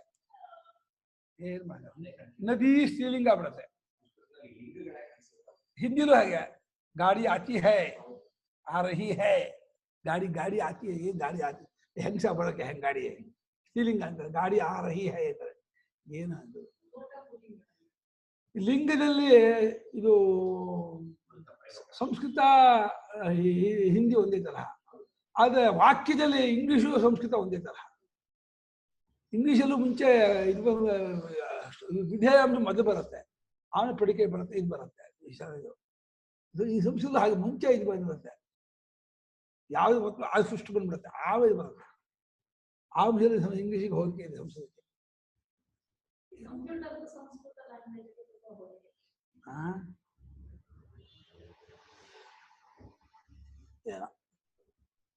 ಸ್ತ್ರೀಪುಂ ನಪುಂಸಕಂ. ಸ್ತ್ರೀಲಿಂಗ ಪುಲ್ಲಿಂಗ ನಪುಂಸಕ ಇದೇ ಲೈಂಗಾಹ. ಲಿಂಗಾನಾಂ ಇಮೇ ಲೈಂಗಾಹ. ಬರೀ ಲಿಂಗಗಳೇ ತುಂಬ ಹೋಗಿದೆ. ಬರೀ ಜಗತ್ತಲ್ಲಿ ಬರೀ ಲಿಂಗಗಳೇ, ಪುಲ್ಲಿಂಗ ಸ್ತ್ರೀಲಿಂಗ ಪುಲ್ಲಿಂಗಗಳೇ ಇರೋದು ಅಂತಾರೆ. ಇಲ್ಲ ಪರಾಪರ ಅಂತ ಹೆಚ್ಚು ಕಮ್ಮಿ ಇರೋದೇ ಜಗತ್ತಲ್ಲ. ಒಂದು ಹೆಚ್ಚು ಒಂದು ಕಮ್ಮಿ, ಒಂದು ಹೆಚ್ಚು ಒಂದು ಕಮ್ಮಿ ಇರೋದೇ ಪರಾಪರ ರೂಪ. ಸೃಷ್ಟಿ ರೀತಿ ಸೃಷ್ಟಿವಿದು ಲಯ ಇತಿ ತದ್ವಿಧ ಸ್ಥಿತಿ ರೀತಿ ಸ್ಥಿತಿವಿಧ ಸರ್ವೇತೆ ಹತು ಸರ್ವದಾ.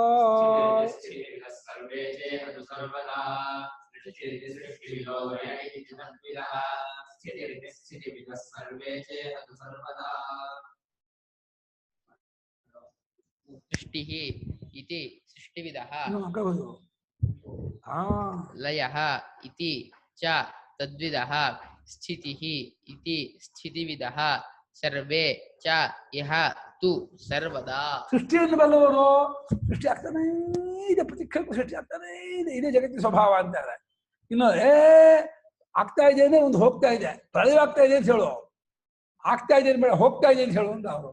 ಆಗ್ತಾ ಇದೆ ಅಂದು ಹೋಗ್ತಾ ಇದೆ ಅಂದ್ರು, ಈ ಕಡೆಯಿಂದ ಹೋಗ್ತಾ ಇದೆ, ಈ ಕಡೆಯಿಂದ ಆಗ್ತಾ ಇದೆ, ಅದ ಈ ಕಡೆಯಿಂದ ಹೋಗ್ತಾ ಇದೆ. ಬಾವಿ 30 ಅಡಿ ಎತ್ತರ, 30 ಅಡಿ ಆಳನ, ಕೆಳಕ್ಕೆ ಹೋದ್ರೆ 30 ಅಡಿ ಎತ್ತರ, ಮೇಲಿಂದ 30 ಅಡಿ ಆಳ, ಎರಡರ ಹಾಗೆ ಸೃಷ್ಟಿ ಆಗ್ತಾನೇ ಇದೆ ಅಂದ್ರೆ ಒಂದು ಹೋಗ್ತಾನೇ ಇದೆ ಅಂತ ಅರ್ಥ. ಹಿಂದೆ ಹೋಗ್ತಾ ಇದೆ ಅದು ಲಯ, ಆಗ್ತಾನೇ ಇದೆ ಸೃಷ್ಟಿ. ಏನು ನೋಡೋಣ, ಅವನ ಪ್ರಕಾರ ಸೃಷ್ಟಿ, ಈ ಪ್ರಕಾರ ಬರೀ ಲಯ. ಇನ್ನೊಮ್ಮೆ ಎಲ್ಲ ಇದೆ ಇದೆ ಇದೆ ಇದೆ ಇದೆ ಇದೆ ಸರ್ವೇ ಚ ಯಾತು ಸರ್ವದ, ಎಲ್ಲವೂ ಎಲ್ಲ ಕಾಲ ಯಾವಾಗಲೂ ಇದ್ದೇ ಇದೆ. ನಿಮ್ಗೂ ಆಗಲ್ಲ ಅಷ್ಟೊಂದು ಯಾವಾಗಲೂ ಯಾವುದು ಇಲ್ಲ ಅಂತ ಏನಿಲ್ಲ ಅಂತ ನನ್ನ ಭಾಗ.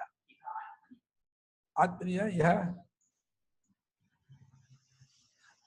ಈ ಆತ್ಮದಲ್ಲಿ ವಿಕಲ್ಪಿತವಾಗಿ ಎಲ್ಲ ಇರುತ್ತದೆ ಎಂದು.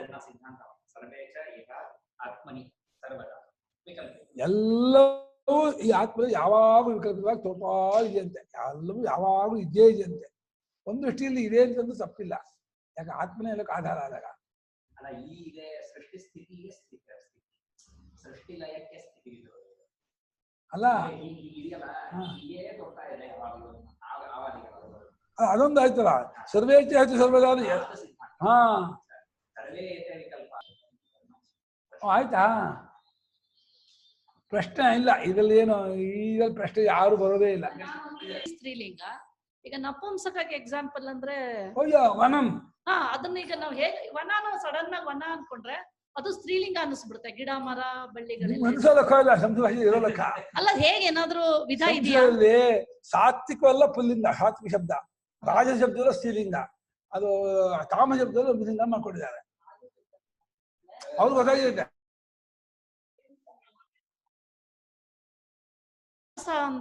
ಹೌದು. ಹೇಗೆ ಅವ್ರು ಅನ್ಕೊಂಡಿದ್ದಾರೆ, ಪಾಣ್ಯಾದಿಗಳು ಹಿಂದಿನ ಋಷಿಗಳು ಸ್ತ್ರೀಲಿಂಗವೆಲ್ಲ ರಜೋಗುಣವನ್ನು ಉಂಟು ಮಾಡುತ್ತೆ, ರಜೋಗುಣದಿಂದ ಉಂಟಾಗಿದೆ, ರಜೋಗುಣ ಕಾರಣವಾಗಿದೆ ಅಂತ. ಅಲ್ಲ, ಈ ನದಿ ಅಂದ್ರೆ ಒಂಥರ ಒಳ್ಳೆ ಭಾವನೆ ಬರುತ್ತೆ, ಸಾತ್ವಿಕ ವೈಯಕ್ತಿಕ ಭಾವನೆ ಬೇರೆ. ಅಲ್ಲ, ಅವರು ಸಾತ್ವಿಕ ಗುಣೋಪೇತವಾಗಿರಲ್ಲ ಪಡಪ ಅಷ್ಟೇ. ಇದು ವೃದ್ಧ ಬಹಾರ ತಿಳ್ಕೋಬೇಕೆ ಹೊರತು ಇದನ್ನ ಇದಕ್ಕೆ ಯಾವ ಈ ಲಿಂಗಕ್ಕೆ ಯಾವ ಡೆಫಿನೇಷನ್ ಇಲ್ಲ. ಅಮರಕೋಶ ಅದಕ್ಕೆ ಸ್ತ್ರೀಲಿಂಗಾನುಶಾಸನ ಅಂತ ಹೇಳಿದ್ರು ಅಮರಕೋಶಕ್ಕೆ. ಮಾತಾಡಿಮ್ಮ, ಅವರು ಕೇಳಿ, ನೀವು ಇದಂಗೆ ಗೊತ್ತಾಗಲಿ ಅಷ್ಟೇ. ಏನಂದಲ್ಲ ಸಾತ್ವಿಕ ವಾಸ ಕೇಳ್ಕೊಂಡ್ರೆ ನಿಮ್ದೇನೋ ಇದೆಯಾ ನಾಗರಾಜ್?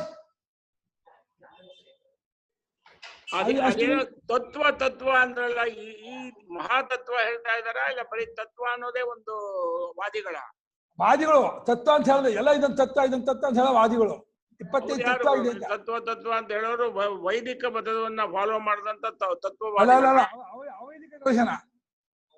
ಅವೈದಿಕ ದರ್ಶನ 25 ತತ್ವ. ಎಲ್ಲೋ ಈ ಗೌಡಪಾದರು ಹೇಳಿರುವಂತ 36, 38 ವಾದಿಗಳು ಎಲ್ಲೂ ಗೊತ್ತೇ ಆಗಿಲ್ಲ. ಎಲ್ಲೂ ಆ ಕಾಲದಲ್ಲಿ ಇದ್ರು, ಇವಾಗ ಹೋಗಿ ಈ ಉಪನಿಷತ್ತಲ್ಲಿ ಬಿಟ್ರೆ ಬೇರೆ ಒಂದು 5-6 ವಾದಿಗಳು ಕೇಳಿದೀನಿ. ಉಪನಿಷತ್ತಲ್ಲಿ ಗೌಡಪಾದರು ರೆಫರ್ ಮಾಡ್ತಿರೋದು. ಗುರುಗಳೇ, ಅವರು ಅನೇಕರಿದ್ರು, ವಿಕಲ್ಪವನ್ನು ಮಾಡಿದಂತವ್ರು ಅಂತ ಹೇಳೋದಕ್ಕೆ ಹೇಳ್ತಾ ಇರ್ತಕ್ಕಂಥ ವಾದಿಗಳು ಇಷ್ಟೊಂದು ಜನ ಇದ್ರು ಅನ್ನೋದು ಯಾವ ಉಪನಿಷತ್ತಲ್ಲೂ ಬಂದಿಲ್ಲ. ಉಪನಿಷತ್ತಿಂದ ಅಲ್ಲ ವಿಚಾರ, ಗೌಡಪಾದರದ ಕಲ್ಪನೆ ಅವ್ರ ಕಾಲದಲ್ಲಿ ಇದ್ದದ್ದನ್ನು ಅವ್ರು ಹೇಳ್ತಾ ಇದ್ರು. ಗೌಡಪಾದ ಅಂದ್ರೆ ತತ್ವ ಅಂದ್ರೆ ವೈದಿಕ ಮತದವರಲ್ಲ, ನಮ್ಮಂತ ದುರ್ವಾದಿಗಳು. ಅದೇ 108 ಎಲಿಮೆಂಟು ಅಂತಾರಲ್ಲ, ವೈದಿಕ ಅಲ್ಲಪ್ಪ, 108 ಎಲಿಮೆಂಟು ಅವ್ರದ್ದು ವಿಜ್ಞಾನಿ. ಓಕೆ ಅಷ್ಟೇ. ಅಷ್ಟೇ. ಇದರಲ್ಲಿ ಯಾರದ್ದು ಮುಖ್ಯ ಅಲ್ಲ, ಎಷ್ಟೆಲ್ಲ ಕಲ್ಪನೆ ಮಾಡ್ತಾರೆ, ಆ ಕಲ್ಪನೆಗೆಲ್ಲ ಇದಿಲ್ಲ ಅಂತ ಹೇಳ್ತಾ ಇರೋದು. ಗುರುಗಳೇ ಒಂದ್ ರಿಕ್ವೆಸ್ಟ್. ಕೇಳಿ ಸುಪರ್ಣ, ನೀವು ಮೈಕ್ ಸರಿಯಾಗಿ ಹಾಕೊಂಡ್ ನಿಧಾನವಾಗಿ ಮಾತಾಡಿ ಗುರುಗಳೇ, ಸ್ಟ್ರೈನ್ ಆಗತ್ತೆ ನಿಮ್ಗೆ, ಮತ್ತೆ ಇಲ್ಲಿ ಸೌಂಡು ಕಡಿಮೆ ಬರ್ತಾ ಇದೆ. ಮೈಕ್ ಹಾಕೊಂಡಿದ್ದೀನಲ್ಲ.